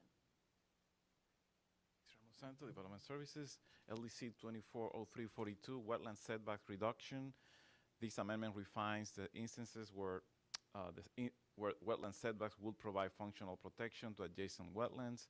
It will remove the requirement for a wetland setback when wetlands are approved to be impacted, creating a new wetland line, and the changes to the site would not have water flowing through the otherwise applicable setback area to the wetland. It will incorporate allowances for fences that do not impede the flow of storm water to be located within wetland setback areas, and will permit pool and screen enclosure to be located in portions of wetland setback areas where pools are currently allowed. Section 40107 of the Land Development Code will be updated with these changes. These changes were proposed in conjunction with natural resources staff from the county. And this concludes this presentation. Jillian Massey with Planning Commission staff. Planning Commission staff has reviewed this text amendment for consistency with the comprehensive plan and has found it to be consistent with several policies in the environmental and sustainability section, including objective 3.5, which says to apply adopted criteria, standards, methodologies, and procedures to manage and maintain wetlands and other surface waters, as well as objective 3.10, which says to identify, enhance, and protect corridors or linkages that maintain a contiguous network of wildlife habitat between public and private lands per local rules and regulations. And based on that consideration, Planning Commission staff recommends that this text amendment be found consistent with the comprehensive plan. Thank you. Thank you. All right, we didn't have anyone sign up for the public comment on this one, so I will turn it over to commissioners. Is that a comment, Commissioner Lauk, or you just from last time? All right. Are there any questions or comments from the commissioners on this one? Not seeing any. I will go on ahead and close the public comment on this item and open it up to motions from the commissioners. Commissioner Kona. Yep, motion to approve 240342 wetland setbacks, reduction allowance, and limited applications. Find that consistent. All right, consistency. Oh, Commissioner Bowden. All right, we have a motion of consistency finding by Commissioner Kona, second by Commissioner Bowden. Any questions or comments from the commissioners before we vote? Is that a question? Or are you ready to vote? All right. All please signify their agreement with the consistency finding by saying aye. Aye. Those opposed? The motion carries unanimously. On to our next item, B7 240343. Israel Monsanto is here to talk about 24-0343 relating to irrigation plan revisions. Israel Monsanto, Development Services, 240343. This text amendment aims to reduce duplicative irrigation designs by eliminating the need for developers to submit an irrigation plan for review during the site and subdivision application process. It would eliminate the requirement for applicants to submit an irrigation plan, which will increase review efficiency and reduce duplicate efforts when designing the irrigation system. Will require that the irrigation design meets all Land Development Code design criteria attested to by a Florida State licensed professional. All minimum irrigation plan requirements established by the code will still be required. And that concludes this presentation. Jillian Massey with Planning Commission staff. Staff has reviewed this text amendment for consistency with the comprehensive plan, has found it to be consistent with several policies under the environmental and sustainability section, specifically 3.7.1, which says that regulations and performance standards shall ensure that water quality and quantity, environmentally sensitive areas, wildlife habitats, lakes, rivers, and creeks are protected from degradation by development. And also under the One Water section, specifically Objective 1.2, which says to continue to collaborate with state, regional, and local agencies to ensure the provision and protection of water resources. Based on those findings, staff recommends that this text amendment be found consistent with the comprehensive plan. Thank you. Thank you. No one signed up in the public comment for this one, so I'll turn it over to the commissioners for questions, discussion items. Not seeing any lights, going once, going twice, I will close the public comment on this item, open it up to motions. Commissioner Lauk. I move that we approve the attached resolution finding the proposed Land Development Code text amendment language regarding site irrigation plan revisions consistent with the unincorporated Hillsborough County Comprehensive Plan and forward this recommendation to the Hillsborough County Board of County Commissioners. All right, we have a motion of consistency finding by Commissioner Lauk. Is there a second out there? Commissioner Second. Surya? Oh. I'll second the motion. I'll yield my second. All right, a motion of consistency finding by Commissioner Lauk, a second by Commissioner Surya. Are there any comments, statements left from the commissioners? Not seeing any, will all signify their agreement by saying aye. Aye. Those opposed? Motion carries unanimously. On to our next item, B8 240662. This next one is relating to fire rescue facilities and law enforcement facilities for design exceptions, and Israel Monsanto will discuss this next text amendment. Israel Monsanto Development Services, LDC 240662. Commissioners, this is a new amendment in front of you, and this is for fire rescue facilities and also law enforcement facilities design exemptions. This amendment would exempt county fire rescue facilities as well as law enforcement facilities from the building architectural design requirements when they are located on special districts or overlays in the county. This will be exempt from all the architectural standards, and special districts are found in Article 3 of the Land Development Code. It will also allow the administrator to approve changes to development standards requirements to the minimum extent necessary to accommodate the requirements needed to develop these facilities. This exemption from the design requirements and standards will simplify and streamline the site and building permitting process of these facilities, which are intended to provide public safety and protective services to our county. And that concludes this presentation. Jillian Massey with Planning Commission staff. Staff has reviewed this text amendment for consistency with the comprehensive plan and has found it to be consistent with policy under the future land use element, specifically Objective 9, that states that developments must meet or exceed the requirements of all land development regulations. And with that, staff recommends that this be found consistent with the comprehensive plan. Thank you. We didn't have anyone sign up in the public comment for this one, so I will turn it over to Commissioner Kress for commissioner comments. Thank you. Could you give a little more background on this, please? Sure. Our county has more than 15 special districts. Many of them require specific architectural design standards, such as minimum window percentages, materials, placement have to be closer to the front yard, parking lot location, but mainly for the building design, it requires specific materials. The entrances have to be facing, for example, the roadway. Garages has to be further back or sometimes at the same front line as the building entrances. And some of them require a minimum of 2 stories, not just 1 story. So when these public safety facilities come in for review, for the most part, they never meet these design standards, and they have to go through additional review processes, like, for example, variances approved by the land use hearing officer. And that will require additional time, review efforts, and that will then basically prevent the building permitting processes for facilities that maybe need to be built soon in certain areas of the county. So with that, hurdles that they have to go over to review and permit these facilities, they proposing that they could be exempt from the building design standards, so they can streamline the review process and permitting process for these facilities. So if I might, thank you. That was a great explanation. So in the end, under the current process, they just build what they always build, no matter what the character of the neighborhood or the area is. And so this isn't going to...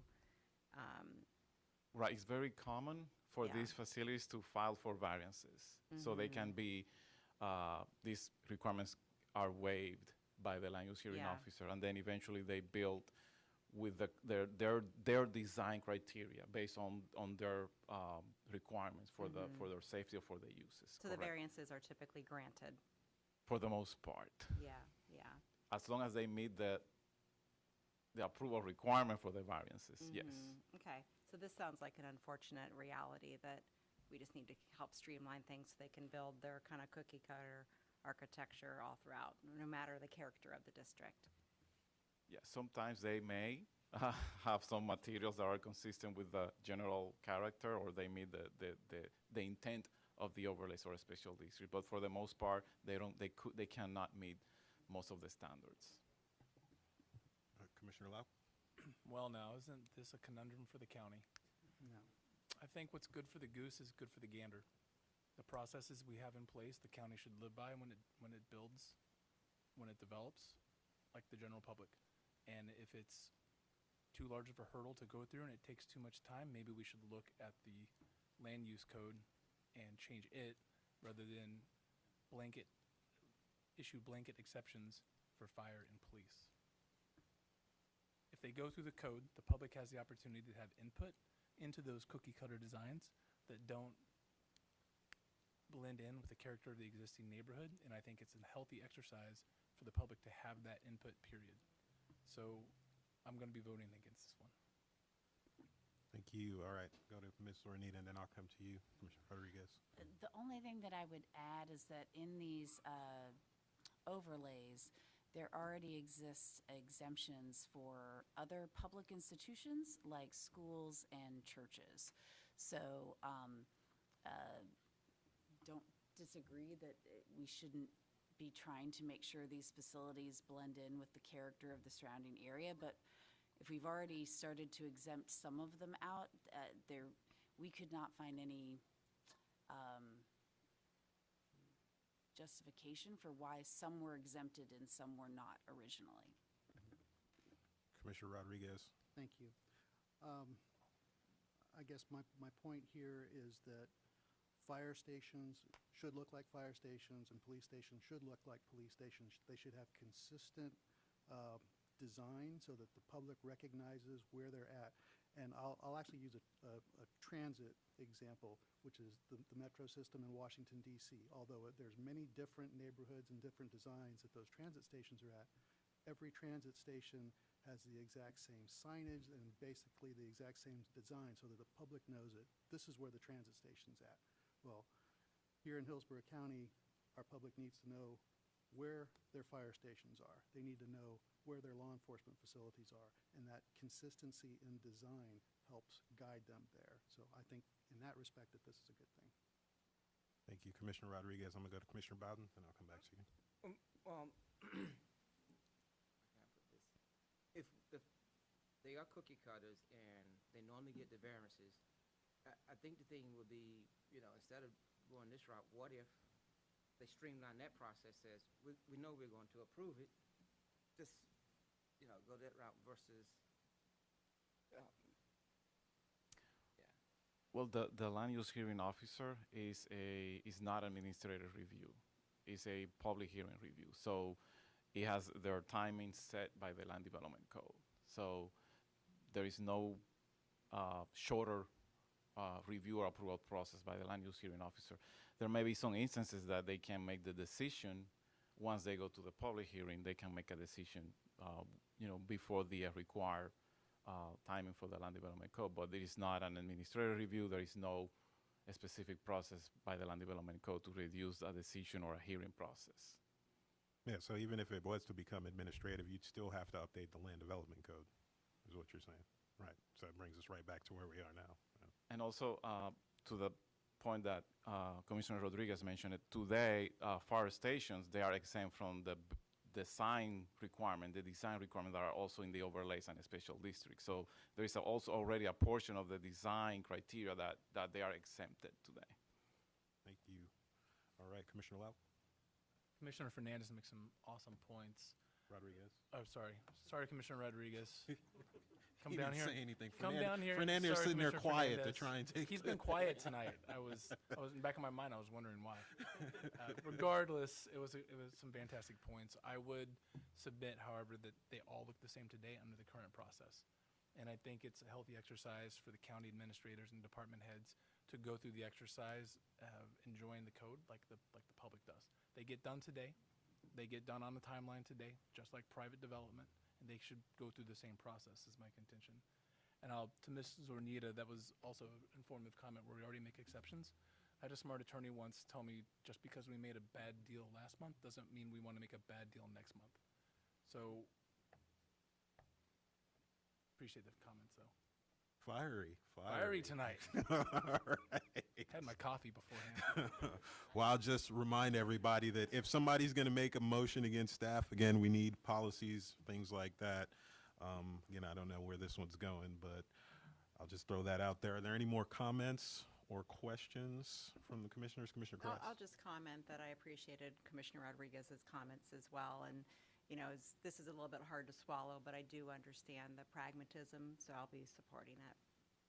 Thank you. I'll just say I'll be supporting it too. I'm also Commissioner Rodriguez. My brother's a firefighter, full disclosure. So and I'm an architect, so I know kind of the reason what he spoke about. I know that going in, and I'm not quite as fiery as Commissioner Lau tonight, so I'm willing to let it go. Commissioner Cardenas, I saw your light on.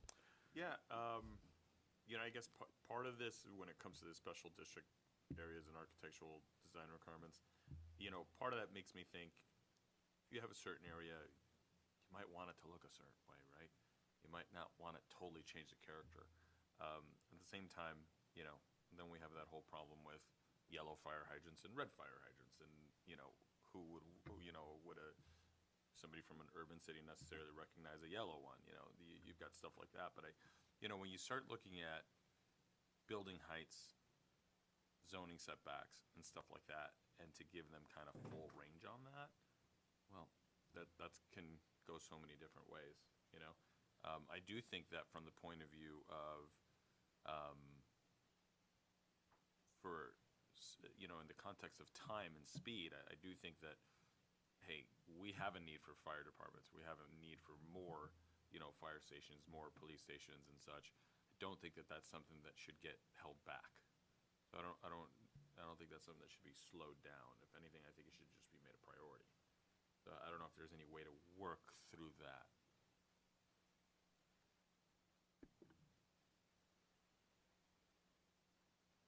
All right.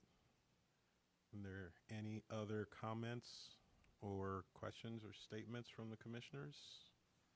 All right, going once, going twice, then I will close the public comment on this one and open it up to motions from the commissioners on this item. Commissioner Kona. Yes, I can totally agree with Commissioner Lauk and still make a motion to approve this 240662. Sorry, I don't have my glasses. We find it consistent with fire rescue facilities and law enforcement facilities with design exceptions. All right, a motion of consistency finding from Commissioner Kona. Is there a second out there? I'll second. All right, second by Commissioner Bowden to the consistency finding by Commissioner Kona. Are there any comments from the commissioners? Any questions? Not seeing any, then we'll all signify their agreement by saying aye. Aye. Those opposed? Nay. All right. Okay, we got 1, 2, Cardenas was a nay, Soria was a nay. So what are we at, 4-3? 5-3, then it passes as consistent with Lauk, Cardenas, and Soria as nays. Everyone else is yays. All right, I got all kinds of mouthfuls tonight out of you all. Thanks. On to our next item, B9 240663. Okay, this is our last text amendment, county's infrastructure projects, alternative site development review process, and Israel Monsanto is here to discuss. Right, Israel Monsanto Development Services, 240663, County Infrastructure Projects Alternative Site Development Review Process. This amendment will allow concurrent review of site design, which is permitting, along with project construction or the build, and establish the review procedure for said concurrent review and construction process for county's capital projects. Projects will still be subject to the existing design and construction standards established by the Land Development Code, while recognizing the flexibility needed for their design-build process. Section 100106 Site Development Plan Review Procedures will be modified, adding a new subsection for exemptions for county projects review procedures. This procedure will include a design-build pre-application meeting with county design-build contractor and development services department staff, establishment of a proposed schedule of work packages, coordination with the design-build contractor and county staff to establish the required permit and their timing, and review and approval by staff of work packages that may include partial site work concurrent with vertical construction or building. And that concludes this presentation. Jillian Massey with Planning Commission staff. Planning Commission staff reviewed this text amendment for consistency with the comprehensive plan, has found it to be consistent with several policies under the future land use element. Objective 9, Policy 9.2, which states developments must meet or exceed the requirements of all land development regulations.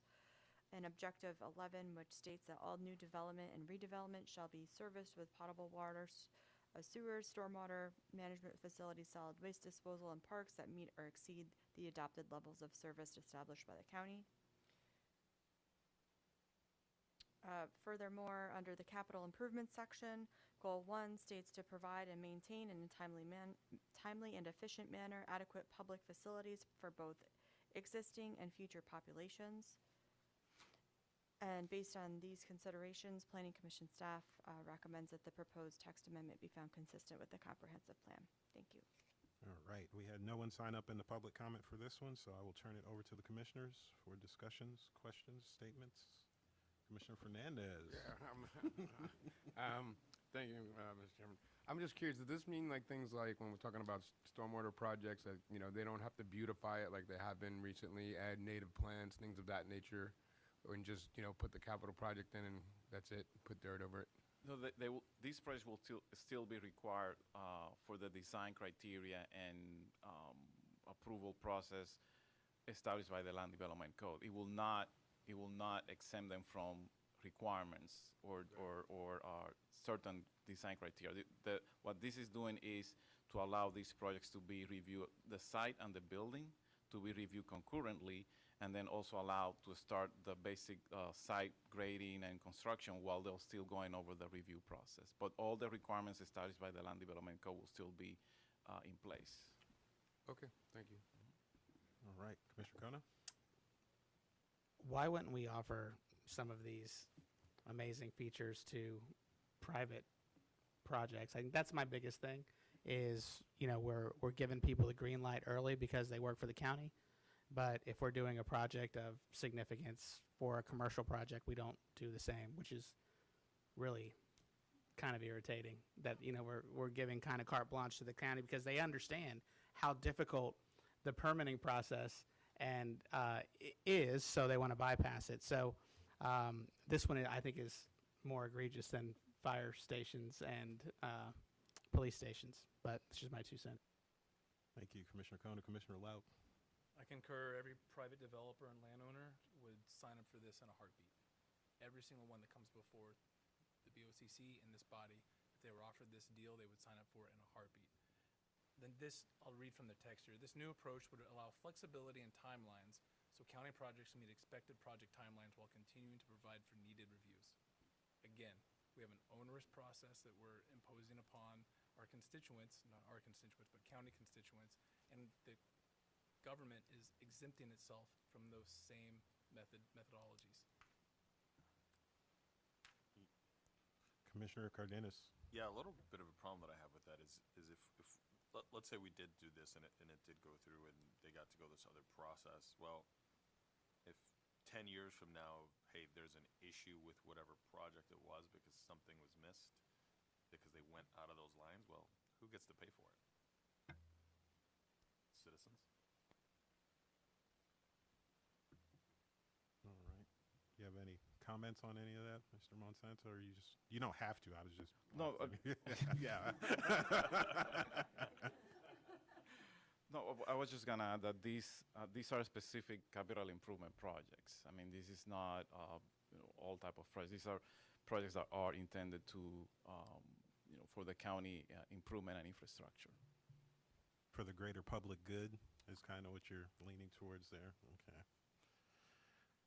Are there any other, and if we're gonna, again, I'll put out that disclaimer, if anybody's gonna make a motion against staff, then we should definitely be looking at some objectives and policies or something from the comp plan that tells us, right, we can tie it to. So having said that, I'll again go back to the commissioners for any comments or discussion items. I'm not seeing anyone moving too quickly, going once, going twice. I'll close the public comment on this one, and then I'll open it up to motions from the commissioners on this item, if anyone is interested. Commissioner Soria. Yeah, I'd like to forward the motion to approve Amendment 24-0663. All right, we have a motion of consistency finding by Commissioner Soria. Is there a second out there to that consistency finding? Second. Commissioner Kress? All right, we have a motion of consistency finding by Commissioner Soria. Second to that motion by Commissioner Kress. Are there any other, I see Commissioner Cardenas might have a comment. Oh, no, you're ready to vote. Do you have a comment, Commissioner Locke? Ready to vote? All right, then with that, I will ask that all signify their agreement by saying aye. Aye. Those opposed? Aye. Nay. All right, we have 5-3 with Commissioners Kona, Lauk, and Cardenas saying nay, and the other 5 commissioners saying aye. So it passes consistent. All right, and that is all for that fun. So we will now move on to our next, no more action items. That was our only action item. So we're now moving on to briefings. And we will start with 4A, PCCPA 24-01, Comprehensive Plan Map Amendment, 2410 US Highway 92 East Baker Street, and 119 North Wilder Road. And the presenter is Unica Mills. Good afternoon, Commissioners. Unica Mills, Planning Commission staff. I am here to present PCCPA 2401, located at 2410 US Highway 92 East Baker Street and 119 North Wilder. This is a privately initiated small-scale amendment. It's a little over 4 acres, and the applicant is requesting to change the future land use designation from Hillsborough County Residential 4 to Plant City Industrial. Here is a location map. The site is located within the northeastern portion of Plant City and within the northeast master plan area. More specifically, on the east side of Wilder Road, north of US Highway 92 East Baker, and approximately 1 mile south of Interstate 4, and it's a half mile east of Park Road. Here is an aerial of the immediate area. The site is outlined in pink. Currently, the site does have some outdoor storage.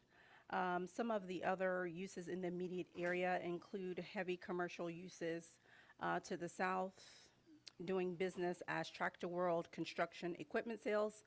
This site is also owned by the applicant.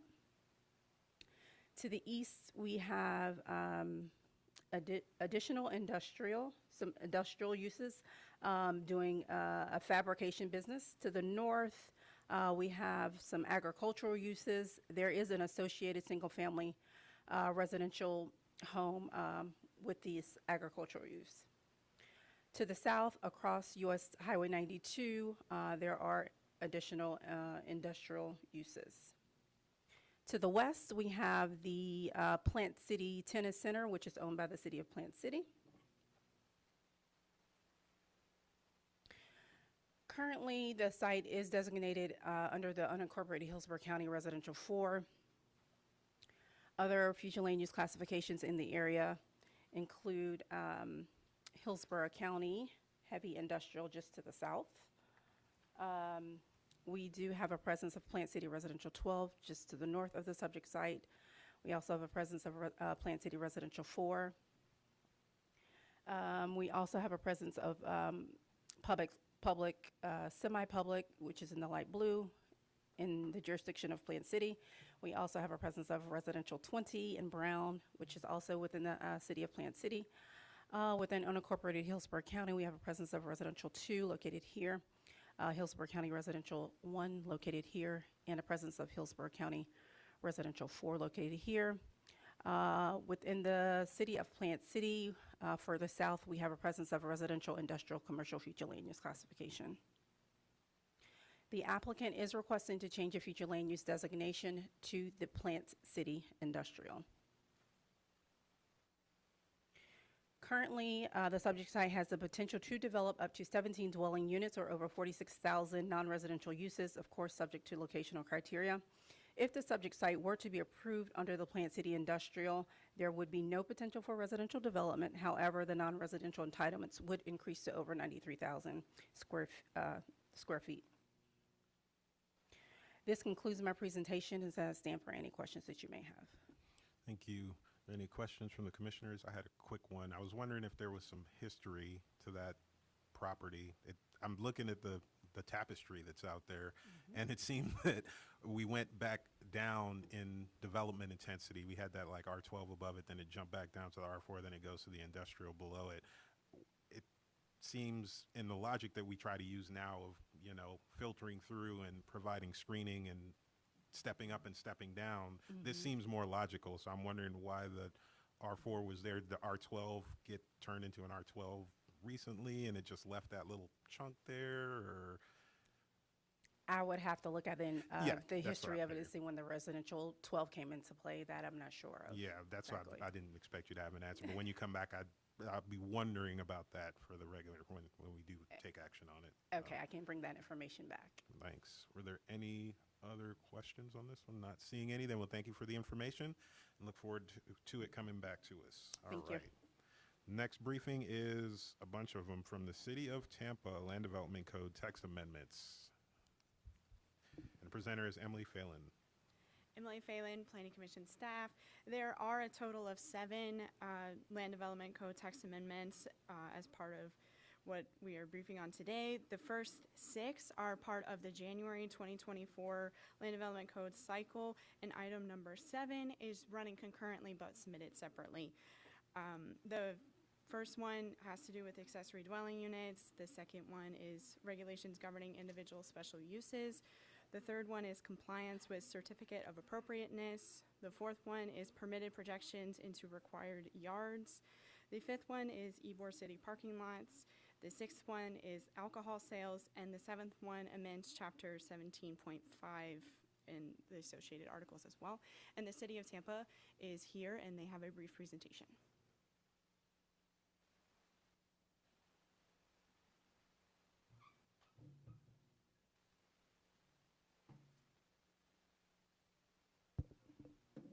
Good afternoon. Stephen Benson, City of Tampa staff.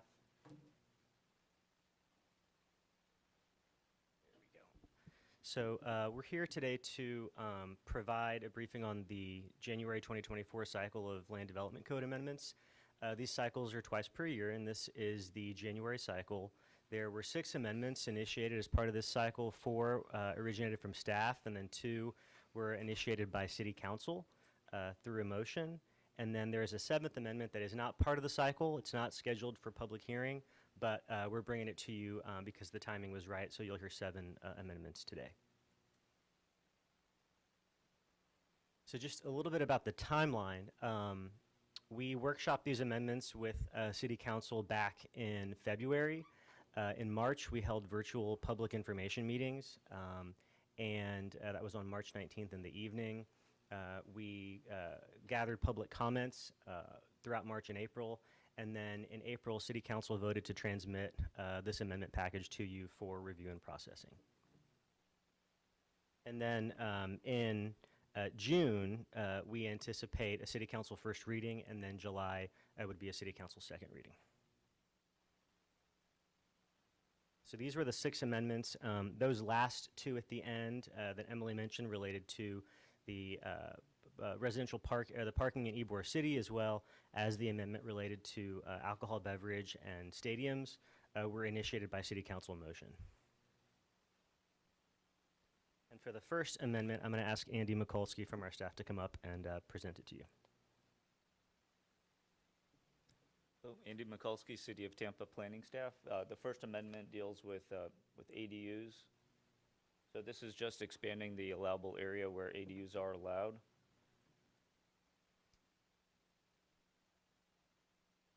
And as you can see on the map here, roughly in the dark gray outline area is where this will be the total area that ADUs will be allowed after the amendment if it's approved. It's roughly doubling the size where ADUs would be allowed. So if it does go through, it would take the total area of the city to about 21% of the city would be eligible for ADUs. And just a note here, the Tampa Heights overlay, it's a permitted use, so it does not require special use permit. Elsewhere outside in the gray areas, it does require special use permit. The next amendment is also goes with ADUs, and it concerns the special use criteria. So what we're doing is it's modifying the special use requirements for accessory dwelling units to make 3 changes. I'll just kind of, it's not written here, but I'll just kind of go over the high level changes. So right now, the special use criteria requires the owners to reside in the main structure. This amendment would allow them just to reside anywhere on the property. So they could live in the ADU. Right now, they cannot. The second change would be allowing up to 2 unrelated adults. Right now, it's just 2, maximum of 2 people. So this amendment would allow, let's say, a young couple as a child. That would make them legal. The last one would allow ADUs in non-conforming structures. Currently, staff cannot approve it if it's a non-conforming structure. They cannot approve a variance. This would allow the applicant to apply a variance for a variance and allow city staff to approve it. Right now, they cannot, only city council could overturn that staff denial. So that concludes the ADU presentation, and I'll just carry on. So those were the two related to ADUs. We wanted to have those together, and we can answer any questions that you might have at this time on those two. Yeah, I was going to say, let's take a break and see if anyone has any questions on this item. No, not seeing any. Commissioner Kress? Yay. Like to see more than just 21%, but this is a good step. I had a So, quick thank question. you.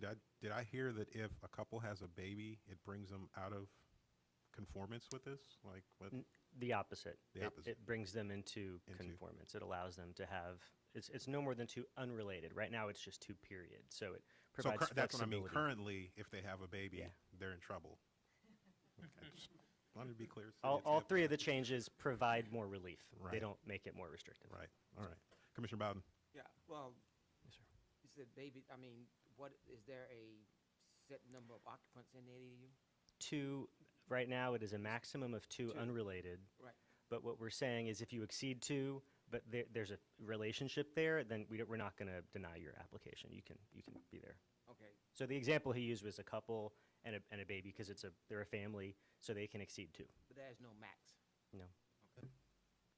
Commissioner Kress? Just one additional comment. I would be very supportive of not regulating how much parking is required based on the addition of an ADU onto a property. So, just a comment. Things to consider. All right. Are there any more questions on this item? Remember, it's just a briefing, so this is a good time to ask crazy questions if you got them. Yeah, I mean, is it just these areas because of pushback from different areas, or? So I don't think we have the before and after map, which I think we've shown you in the past. This just shows you the new map in the code, but the current map, it says that the current eligible areas is about 10%, 11% of the city.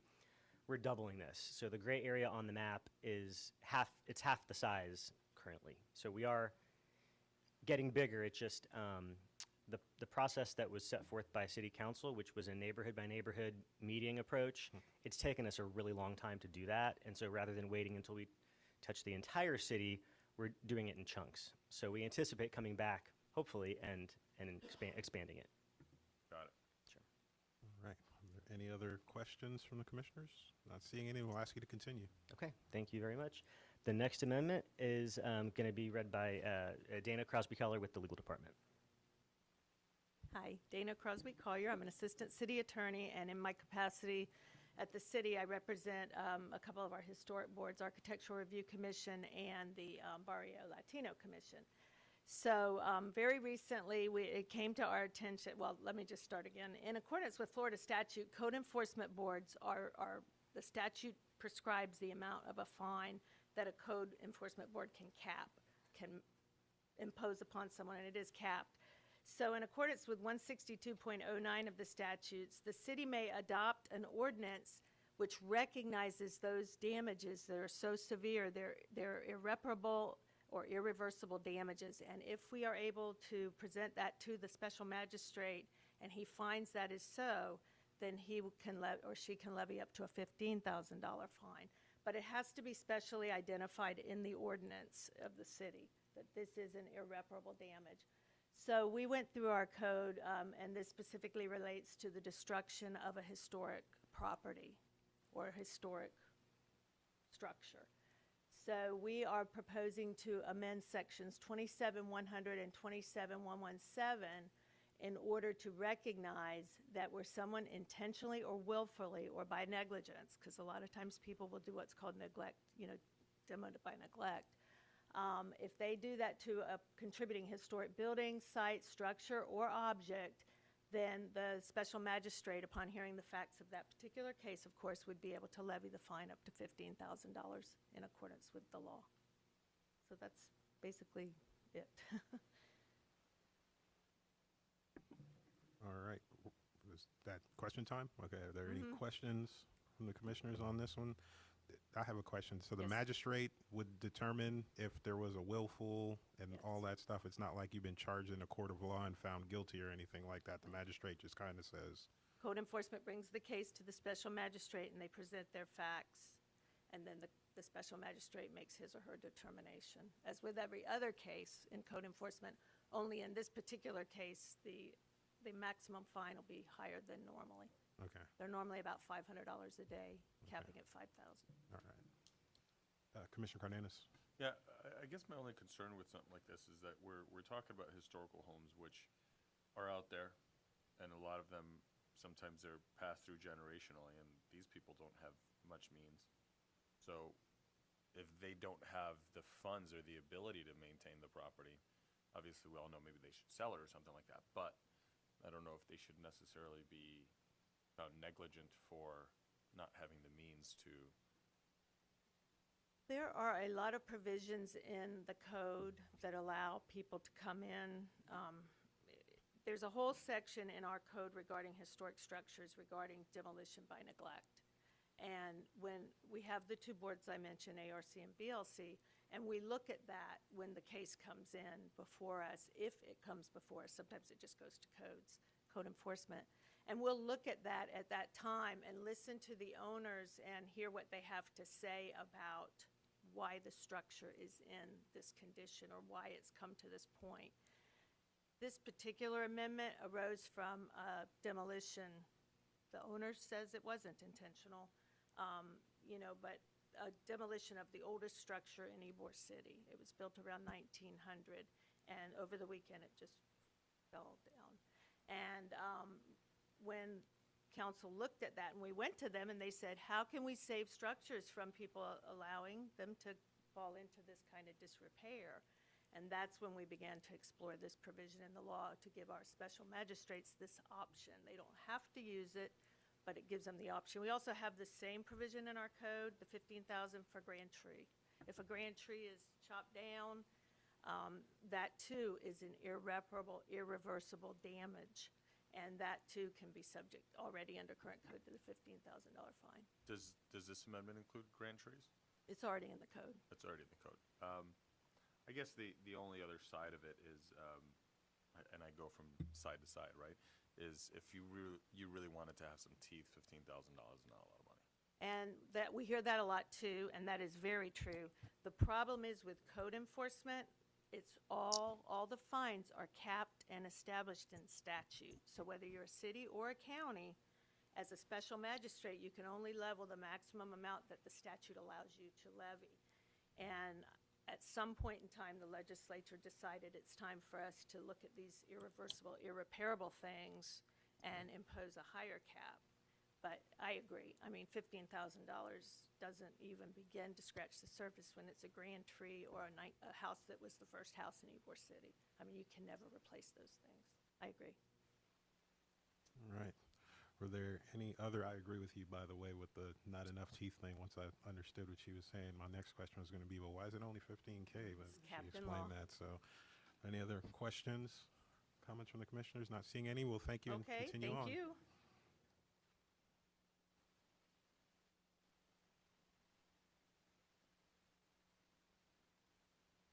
This next one is really more of a cleanup item. There was a 2021 Land Development Code update that allowed for front porches to encroach into the required front yard into the setback. The 2021 code update sought to create consistency in the standard by allowing front porch projections in all of the residential zoning districts, not just the RS50 zoning district. So we have RS60, RS75. Those are for 60-foot wide lots or 75-foot wide lots. But that provision was intended to go into all of those and just didn't make it into those. So when it was presented at the time, it was in the presentation like we're showing you now. It just didn't get it into the language. So we're running that one again to address those other districts. And the two code sections requiring a design exception or variance were never stricken from the code as intended. So people are asking to be able to do this, but they're having to go through that additional process, but they're not having to do it in the RS50. So we're removing that from all the others so it's consistent in all the residential areas. And that's this one, so happy to answer any questions. Anyone have any questions on this item? I had a quick question. Obviously, there's in RS50, there's dimensional setbacks? Are the dimensions just going to be carried throughout all the rest of them? Yeah, I believe it's 8 or 9 feet. Okay. It depends on the overlay district, because some of them allow for more, but I believe the standard is 8 or 9 feet. Okay. Yeah. Are there any other questions or comments from the commissioners? Not seeing any, we'll ask you to continue. Okay. And Evan Johnson will present the next 2 items. Thank you, Evan Johnson, City Planning. 2 items. Can we, hang on a Okay, second, there can we we go. get the Elmo sharpened? It's because it's giving me a headache over here.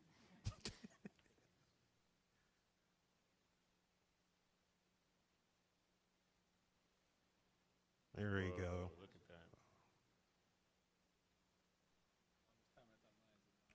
at that. Thank you. I'm here today to give a briefing on 2 council requested amendments to the code. First of which is the Ybor City, I'm used to a screen in front of me, Ybor City parking code changes.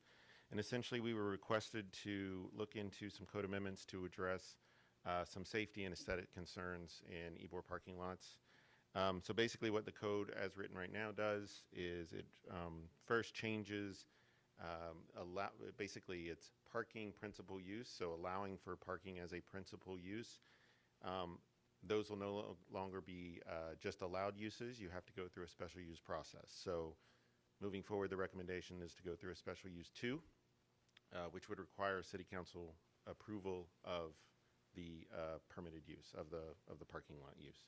Other changes included, you've got updates to some of the buffering and signage requirements.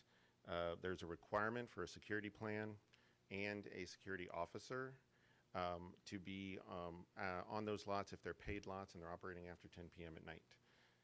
So that's essentially what's in this now. I did hear earlier the comments made regarding markups that have been sent to the city. We have received them. Haven't had a chance to really dig into them yet, but we will as part of this process. I know that the city, the zoning folks have been meeting with them as recently as probably a week or 2 ago, and I believe maybe Eric Cotton is available online as well for specific questions related to the code. He was unable to be here in person. So. And I'll do my best, and then Eric can answer the hard stuff. All right. Are there any questions on this item from the commission? Commissioner Kona? Yeah, so when are you looking for formal approval for the parking lot? We will be coming back here, right, next month? Next month for planning commission approval. Okay. And then we'll move forward from there. Okay. All right, thanks. Any, Commissioner Kress? Are there a lot of free lots in Ybor City? I mean, I don't understand quite what the rub is. I am not sure. Oh, there we go. So, if I may just. Yes. Eric, up. Am I unmuted now? Yes. Okay. Hi, everyone. Eric Cotton, City of Tampa Zoning Office. Commissioner, this is addressing lots that the impetus of this were lots that there is a fee paid to park there. So on Thursday, Friday, Saturday, Sunday nights, when Ybor has people coming to go to the bars and the nightclubs and such, this was immediately starting to address those lots. What has happened since then is we spread it to address all lots, including unpaid lots. So that's what started this whole conversation. We've tried to take a holistic approach to address both the paid and the unpaid lots. The focus, the concern that we've had this conversation with the other, with some of the other lot owners, are the lots that are open late for restaurants that do not charge a fee, and that's what we're having the discussions with them at this point. Okay, Commissioner Soria? I think I saw a light last time. I just had the question earlier. You mentioned the first change would be the parking principal use, and it has to go to a re-permitting process. So in that case, they can be denied, so they have to get rid of parking spaces. Is that possible? If my understanding, if this code is approved and they went through basically they would have to go through a special use 2, which requires city council approval. So if they were not approved, And Eric can probably speak to more of the detail of the next steps, but yes, the parking operating would have to cease.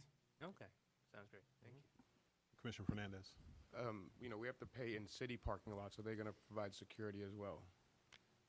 I believe we already do. Yes, the city parking lots, these are Eric Cotton again from the City of Tampa zoning office.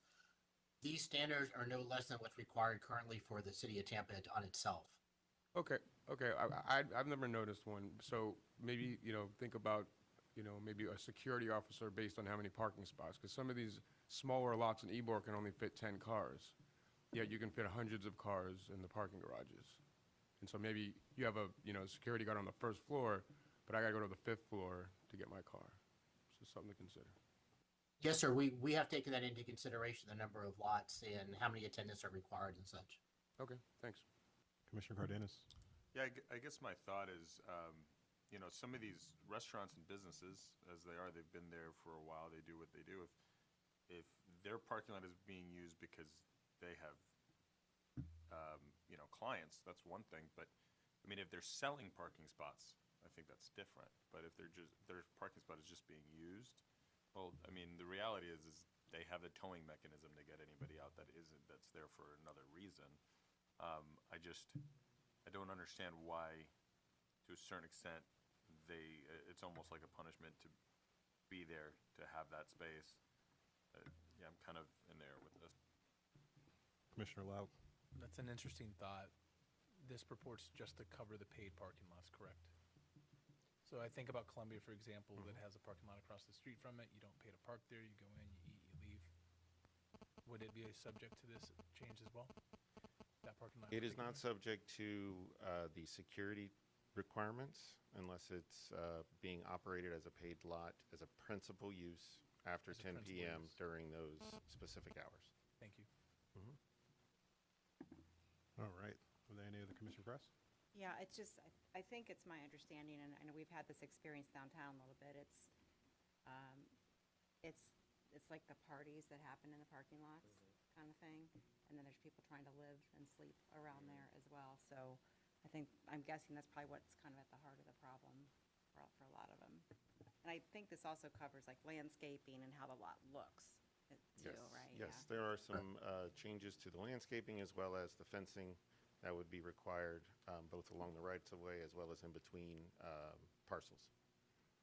Commissioner Kona. Yeah, I would just invite the folks that have some issues with it to just let us know what those are, because usually by the time it gets here, we're getting one side and we just hear comments, but we don't actually see what the discrepancies are. So please share that with us if you could. Yes, Commissioner Lau. With respect to Ybor City and the screening that's going to be required, I know we're kind of delving into the minutia a little bit. This is being brought forward primarily due to safety considerations is the story I'm hearing. When we add screening to a parking lot, we reduce visibility into that parking lot potentially. So maybe just a thought, when we look at the screening requirements, something low, so we can look into that parking lot, please. Absolutely. I want to say it's 3 feet if it's opaque and 4 feet if it's transparent along the rights of way. So it is still a relatively small fence. The taller fence would be if it was between properties. So if it's different owners, you could have somebody on a residential lot or something like that. It does require a larger fence then. But yes, the SEPTED principles are going to be something that we probably continue to talk about. And the fencing see-through with bars versus like a wood shake where you can see into the lot? I could not answer the question for the ones between the properties. Maybe Eric can chime in on that one, but I do know that for the ones around the rights of way, it's related to if it's 3 feet, you can have an opaque. If it's 4 feet, you could have, it has to be see-through. So it'd have to be like the wrought iron or some look like that. My last comment would be if it is about safety, have we looked at lighting standards in some of these lots? I don't know if the lighting standards have changed.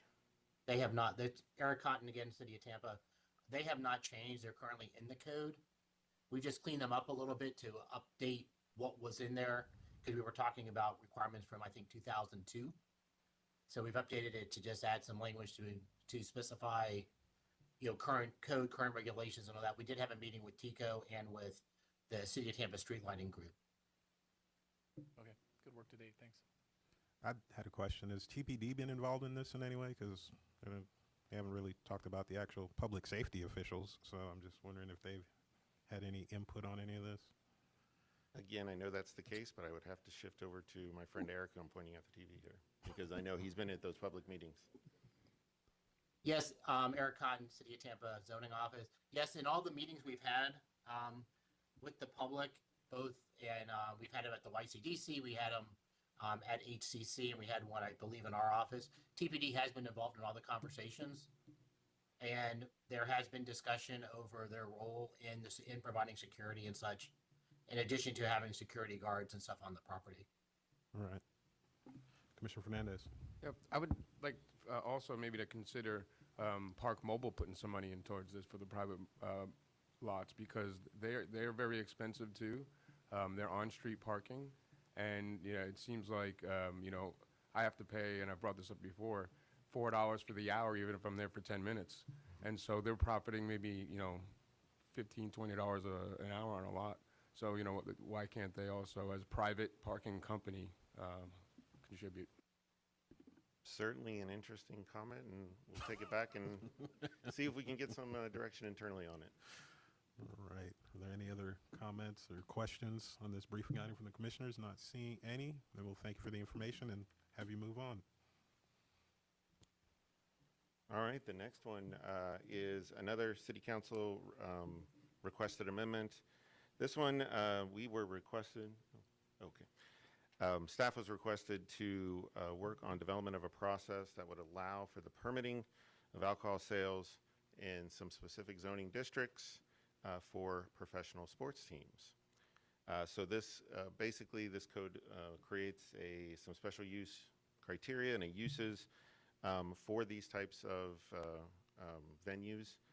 It would include, it has to be, request must occur on a property owned by governmental entity. It must be a professional sports team as defined in the code. It requires an annual application, so there are no renewals automatic. You'd have to come back and reapply for a year-on-year application request. And there's also operating hours identified within the code amendments, as well as provisions as far as you can only use this during actual games, and I believe it's, like I said, operating hours. I want to say it's as late as midnight, and so that's what that is. It would be a special use process, so that would be an administrative process once the code is adopted. So if the request came in, it would be reviewed internally and granted one way or the other if it met the criteria. Any questions on that one? All right. Are there any questions from the commissioners? I see Commissioner Wharton down there. What do you mean by government entity? Well, government entity would, I'm glad I have legal staff here with me today, but local Does it mean governments, school I would district? assume it would be a school district, school board properties, could be port-owned, city, county. So school board does not allow alcohol. School board, we have restrictions in certain zoning categories, regardless of ownership, that we would not allow alcohol to be sold. And so in this, what this does is that creates the process to allow it within certain zoning categories where it's currently prohibited. If it goes through this process and meets the criteria. Okay. I was hoping to have more information because I gave this to the school board attorney and he has not given me comments back. So I'm kind of blind here on this one. Just if the city does not own the property owner would have to agree. So it depends. I know some sites, the city does have ownership over certain portions of it, so that's where it would fall probably to the legal departments to. Well, I'm just wondering if this is Blake High School and the professional soccer team. It is, okay. Commissioner Kona. Yeah, but so an example, Al Lopez Park could have a special designation for Buccaneer games to sell alcohol on during games, or Hillsborough Community College, either one. I cannot answer that question, but I certainly will have the answer for you when we come back. Okay. I don't want to say the Can I wrong thing. respond? Commissioner Lau. I pass. Oh, Mr. Cotton, did you have a? Yes, sir. In response to the that question from Mr. Kona, those places can currently sell alcohol through a temporary permit. This does not affect those locations. This is specific to a site that hosts a professional sports team that is playing on that location. So even like for Al Lopez or for HCC, if they want to sell alcohol at their locations, they can apply for a special use one currently under the current code, as long as it's affiliated with a nonprofit. So this isn't changing that ability for those locations to actually sell. Got it. All right. Were there any other questions or comments? I'm building on what Commissioner Orton asked. When we get this back for us to take some action on it, will we have comments from the school board and other entities like that? Are you guys in discussion with those entities? The handoff. We will commit to coordinating with school board staff. Okay, thank you. All right. Seeing no other lights, then we'll thank you and ask you to move on to the next item.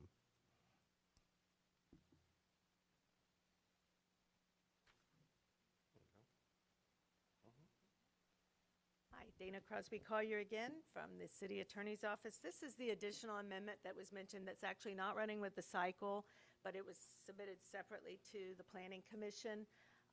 In accordance with Chapter 163 of statute, there's a provision for development agreements to be added to your land development code in your code. So the purpose of this amendment is to create the procedures in section 17.5 of the code, chapter 17.5 of the code, to codify those procedures from statute. But then we are adding this provision, 17.5 development agreements, to chapter 27-6, which describes the documents and references that create our full land development code. So that's the reason why it's before you today, is because we're amending chapter 27 just to fold these provisions into our land development code. Do you need a further explanation on the actual, what it's going to do, or are you good? Well, see if does anyone have any questions or want a further explanation? They look like they're pretty wrung out at this point. Okay. So thank you. Yeah, I bet you are. Okay, perfect. All right. Thanks. All right, I'll take the bait. Oh, we got one. I have one question. Has there been any feedback from the development community on this particular proposal? Morris Massey and Rebecca Johns in our office have been working on this for the past several months, and I will bring that answer back when we come. I'm sure they have, but I will have further information, or Morris will be here to talk to y'all when it comes up before you for approval. Okay, and then there's no sunset on the annual requirement to submit? Yeah, it's almost like a DRI, where every year you have to submit an annual report, and this will codify that requirement, which is in the law. The main goal is to update the notice requirements to make sure neighbors know what's going on in the property around them, and require the developer to file the annual reports. Thank you. All right. Closing remarks? None? Oh, okay, just clean up. All right, thank you for the information, and we'll look forward to this coming back. And we will move on to our next item of business, 4C, gentrification, vulnerability indicators. And the presenter is Yasser Gonzalez. Yes, indeed. Good evening. This is Yasser Gonzalez, Planning Commission staff.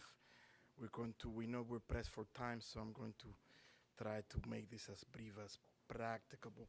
So for the new commissioners, I don't come here often. I'm the economist of the Planning Commission. We're composed of many talented individuals. We have, PSS, and we have planners, and we also have some economists. So, yes. So I'm going to, this as a two-parter. I'm going to attempt to do a two-parter here, which is like a couple slides to talk about these indicators, gentrification and poverty. But also, we're going to be doing just a live showcase of the dashboards, which again, just showing you where they are, essentially. So again, information item, no action is required. We're going to talk about the background. Any trends, I'm just going to throw some figures at you, and then, again, we're just going to show you where the things are on the website. So, as you can see there on the left-hand side there, we have had these reports going back a while. So this is just the latest iteration of this, indicators that we have, whether it's looking at poverty trends or looking at gentrification trends. So this agency strives to be the premier resource for all planning information. And that has been, through on the land use side for a while, and we're, again, striving to be in the information marketplace on the data analytics side. And it's been paying dividends. Just last week, we had some of our data sets used for video, in the news about growth in South County. They use that. We also have some interviews with some media figures. So again, this is just trying to be on the marketplace, and this is part of that effort, trying to bring information forward. Most of the information is available. I mean, as you can see, it's census information.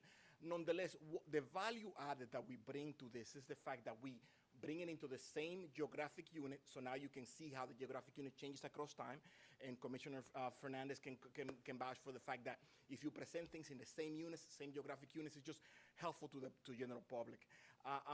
And who's the target audience is yourselves, and also the elected officials, the media, of course. Again, they've been using our data sets for things, and the technical staff, either Tampa Bay Study Program and other agencies out there, and of course, the general public. So just again, a couple of slides throwing you some of the results, some of just the highlights, the 10,000-foot view, 1,000-feet view of these items.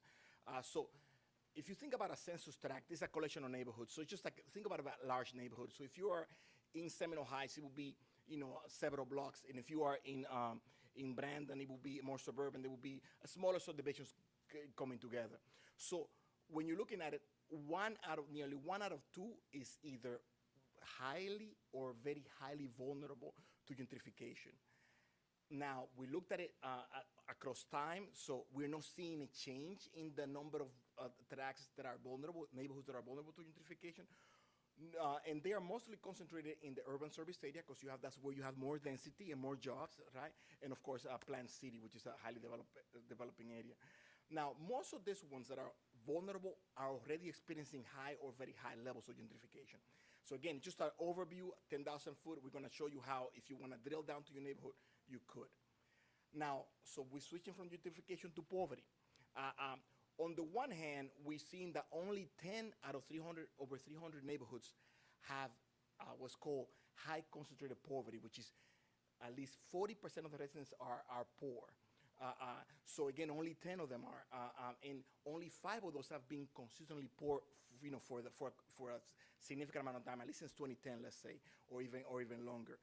Census Tract 43, for example, is the poorest one in the county, and it's located in aggressively redeveloped downtown Tampa West River, which is again around North Boulevard, Main. There, if that is the one that's being, and you see poverty being reduced now. Although that may be a good thing, concentrated poverty, we know that the people had to move somewhere. They had to, so we're seeing a diffusion of poverty. So again, this is the kind of thing that we want to bring to the fore. We're not taking any sides on the issue. We're just thinking this is what's happening. And again, it will need to be a study of more of a qualitative, looking at families and more sociology to figure out where have they gone, those families and things like that, and how they've been affected. Now, other indicators of poverty are evictions and foreclosures. Evictions are higher. Not a surprise there. We have high inflation, and we have our rents. Our median home rent prices have been increasing significantly, regardless of how the economy has been doing.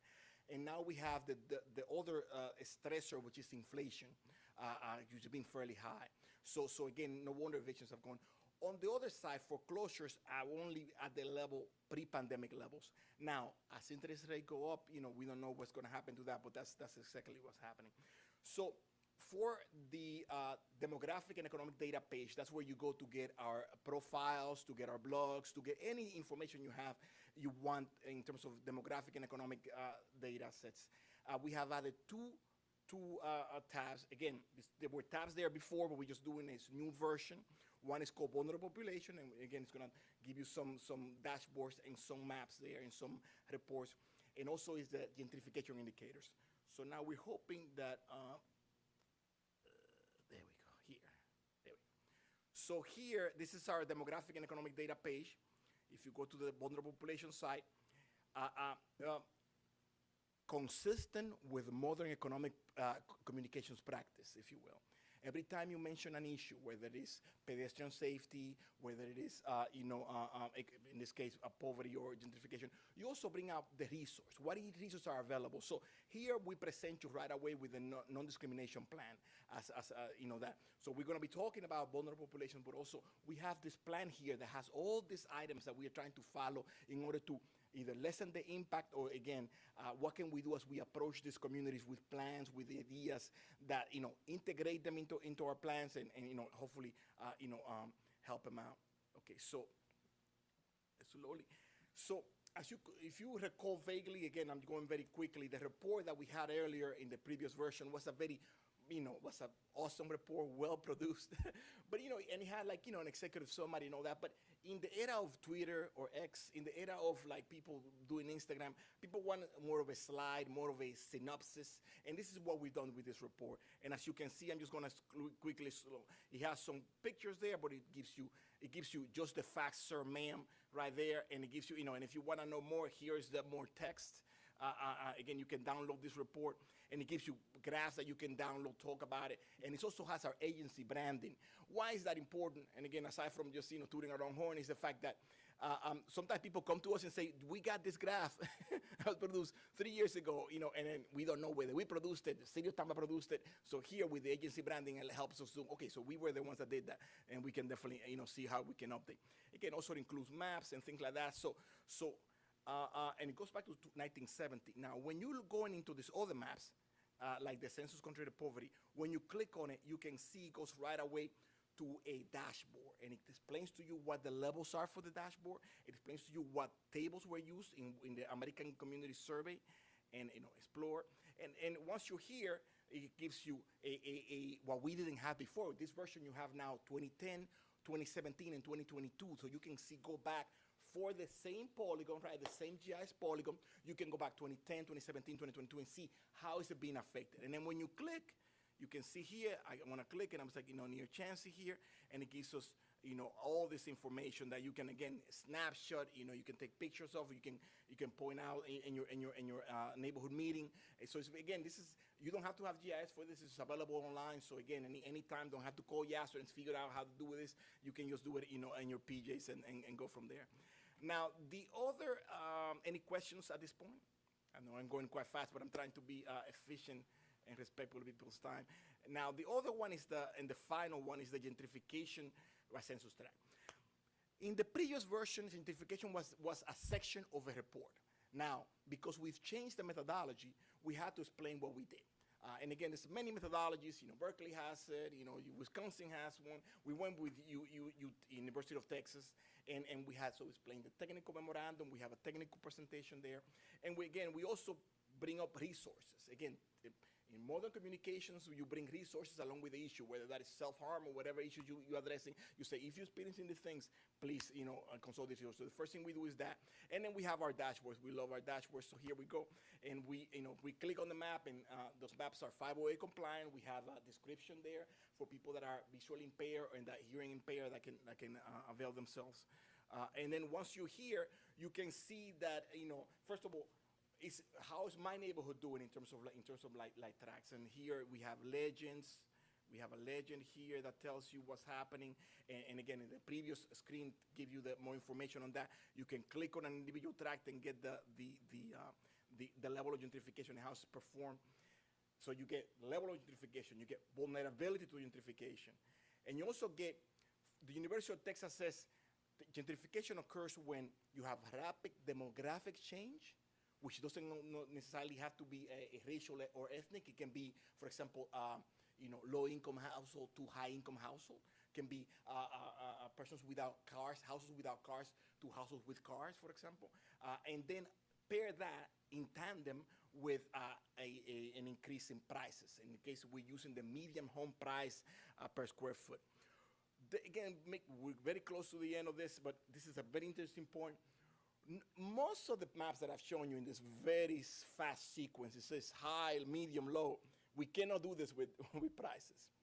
Florida is in a different category when it comes to home price. So a low increase in price would be 30%. And if you tell somebody that that's low, people will have a problem accepting that. So that's why we present it here in percentages. So again, we're not trying to, now if once you click on a census tract, you can see that we do have a characterization there, but that's not how we present it. So it's one of those things. So that's essentially it. Again, we have all these tools. We've been doing it for a while. All we're doing is a newer, hopefully better, hopefully easier to access and very visual impactful. Again, just the facts, sir, ma'am, and trying to get people, this in the hands of folks. And then whether you're an elected official or you're just a community activist, you can definitely go and use this. And trying to, again, fight for a space in the community information marketplace and be a resource because, again, we have had a tradition of doing that. We just kind of keep the tradition in the data analytics side. Any questions at this point? All right, we'll wait till you're done and then go for questions. Well, you yes, done? Okay. yes, that's it. All right. Are there any questions or discussions, statements from Commissioner Fernandez? Yeah, I mean, I have to comment. This is fantastic. You and your team have brought the commission so far for the years, the information that's out there now, and I really do appreciate you bringing that up, leaving the same geographies. People don't understand. They'll say my zip code's been the same for 20 years, but now I go and click on my tract and it's breaking up all over the place. That's right. And GIS people wouldn't know that, so that's a really great communication technique. But yeah, this is just absolutely awesome. And if I may piggyback on that compliment again, cast of thousands is always I'm just a vessel. But seriously, without, for example, the commission deciding to save the parcels, going back to 2010. That way you can get a snapshot. We're able to easily figure out, for example, pricing, across time. So it's, again, all the decisions. I'm just building on the shoulders of giants, if you will. So that's what we're doing. Yes. Were there any other comments, Commissioner Kress? Yeah, just well done. Thank you. Yeah, thank you. This is really interesting. Commissioner Soria. Yeah, thank you for the great presentation. Nice maps, and definitely something I'll be doing in my PGS later tonight. Okay. And hit us up if you have a question. Yes. All right. I had a question. I was wondering how this is going to come back before us, or this is just a presentation just for information? Yes. Okay. How, I guess I have a general question. Ms. Ornita, you might want to opine on this. Great work. Yes, sir. This is a lot of awesome information. I've spoken about this recently, but how is this going to tie into our policy and the things that we do? Mayor Ross on the TPO often pulls his hair out and makes statements about it. The fact that these boards we sit on, we get this information, we get these reports, we do tons of reports, and they go on a shelf. And what really becomes of them. So I'm just kind of wondering if you two or you, Ms. Ornita, can opine about how this would translate to policy. Well, I think how it translates to policy might vary based on the area and the indicators, but I think this data is used regularly by staff, particularly in those community plans that they're working on, and corridor plans like the Fowler Avenue planning study, to understand what the trends and the changes are, and then be able to share those demographics with the community, and that helps then shape. So for example, in Palm River, that may shape different policy in their community plan than in Valrico or in the Fowler Avenue area. So I think each area might be a little bit different. And if I may, for example, one of the variables will be limited English or speaking English less than well. So a community, and you can see a trend now. Is the community, is that increasing in the community? Is that decreasing? And then how we approach in terms of how we communicate with the community, we will tailor our approach to that. So it happened in Waimama, it happened in Palm River. It's similar with zero, households without vehicles. How we, if everybody has a car, maybe offering a more public transport may not be for the community per se. They will be interested in other things. So we will tailor the approach to that as well. And I just want to be clear, I wasn't undermining the data. Obviously, No. I know there's a direct. I can think of a million of them in my head. Direct attachments to policy. Yes. But I guess I still harp on what we went through in the past here when we just got rid of the economically disadvantaged groups element. This would have been a perfect place. Economically disadvantaged groups element should have had this as like one of its 12 maps or whatever that staff could go through. That's what I was talking about back then when I was talking about condensing things and making it accessible and easy for people. But obviously that's passed and gone from us now. So that entered my question, how is this going to tie into policy? Because we don't have that kind of an easy vehicle now. So, how does this get tied in? That's the only reason I was asking that.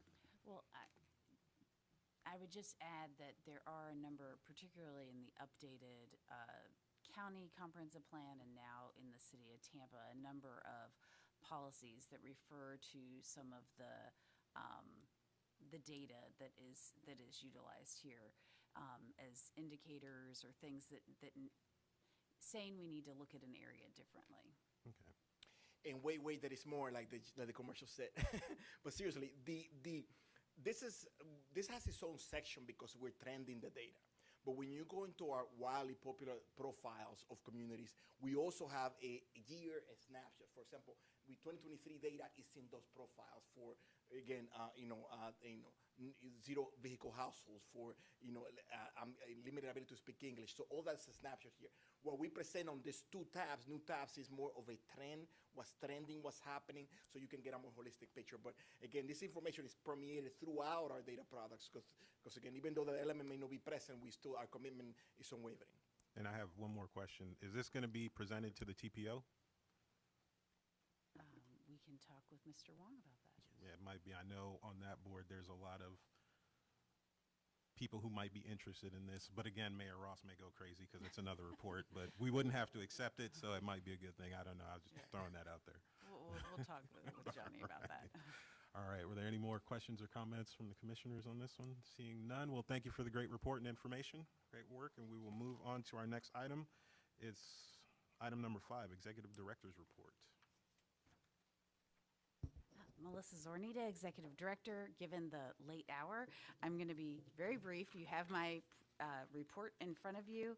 I would highlight on the back of the page is an update on a number of comprehensive plan amendments for, in particular, the city of Tampa and unincorporated county that came before you in recent months. I'm happy to answer any questions. That was quick. Wow. All right. Are there any questions? Or I see Commissioner Lauk moving. I have about 15 questions and 30 minutes of dialogue. Oh, okay, great. All right, maybe I don't. All right. Was there anything else? Did you want to comment on, there does seem to be a lot of differing opinions on consistency versus inconsistency from staff to us to the, approving body. Do you want to make any comments about a trend or anything else you So, as we had some discussion at the retreat on this issue, and some of the areas that we saw trends before this report. I am not sure that there's a really discernible trend because some of the ones for the county are very unique applications. I don't know that they would occur again. For example, you may recall the one on Kingsway Road. It was just north of I-4. Mr. Pressman showed the video of I-4.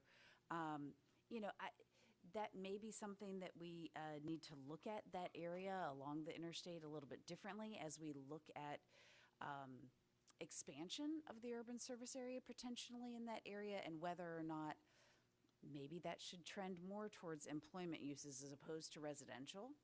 That might be some things to look at, but no discernible trend really at this point. Commissioner Surya. One question. When the BOCC finds it's consistent and the staff and Planning Commission finds it inconsistent, do they have to share like any policies that they use and we can get information based on that? Well, their finding is really approving or not approving, so they have a broader purview than just the comprehensive plan. Okay. Staff and the Planning Commission are bound generally to what is in the comp plan, but the BOCC can consider things beyond that. They do typically describe the basis for their rationale, but I don't know that they go so far as to cite policies like you all do. Understood. Thank you. Sure. Commissioner Warden. I was going to bring that up also. I made sure I copied the page because they send it to me. But at the last meeting, there were 3 items that they voted completely opposite of what we did. And are we not looking at the right thing? I mean, as ex officio, I don't vote on it, but it's the zoning hearing master, the development services, and the planning commission are all, they denied and then the Board of County Commissioners approved. That was, the same on two of them, and then where we had approved, they denied. And are we missing something? Well, I'm not entirely sure. Honestly, this hearing occurred last week, and I was out of town, and I came back today and was like, wait, what happened? So there is a little digging I would like to do into some of what occurred.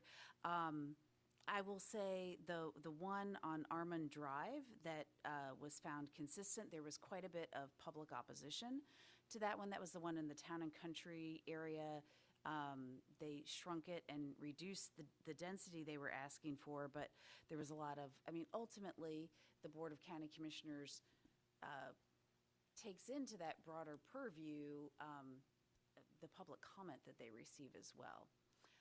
One thing that I should mention is you heard last month, 2318, the rural area policies and the changes in One Water.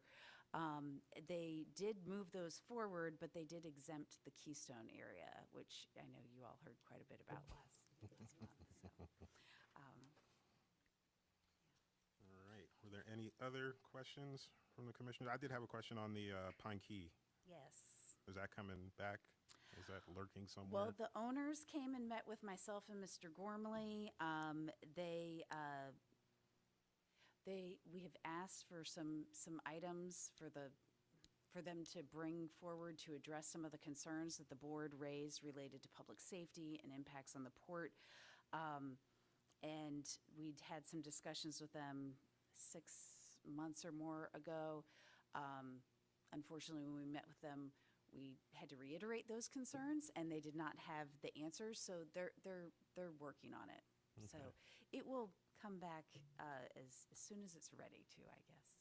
All righty. All right. Were there any other questions from the commissioners? Not seeing any. Well, thank you. All right, thank you for the information, and move on to our next item of business. 6, other business, chair's business. I have none. Old business. Anybody have any old business? No. New business. Anybody have any new business? Not seeing any. Committee reports. Anybody have any committee reports? Commissioner Bowden. Quickly, the Affordable Housing Advisory Board, which happened today, discussed the HB 1365, which is all about the public sleeping and camping out. Basically, the legislature passed this bill, and I think it goes into effect October 1, where basically makes it illegal. But they also, in that the municipality has the ability to designate areas where it is legal for people to sleep in and camp out. Well, at this point, there's a lot of questions that haven't been answered as to how it's going to be funded and things of that nature. But it is up to the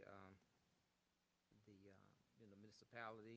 The other thing was the mobility fee was rejected for LHAP, and that is, I just found that out today. It is local housing assistance plan. So since they rejected that, then basically it's going to be a shortage as far as funding. All right. Are there any questions, Commissioner? Not seeing any. Then I had one committee report for the TPO. We had a special meeting. We discussed transit operators, whether we wanted them voting or non-voting. That's like HART, PSTA, GO, PASCO. We decided that they should be non-voting advisors. That's the information we sent back to the TMA. We talked about tip prioritization. Commissioner Owen wanted a couple of roads in South County to be prioritized. We got into a big kerfuffle over that, and they decided to take that back to the Board of County Commissioners, so they'll be dealing with it that way.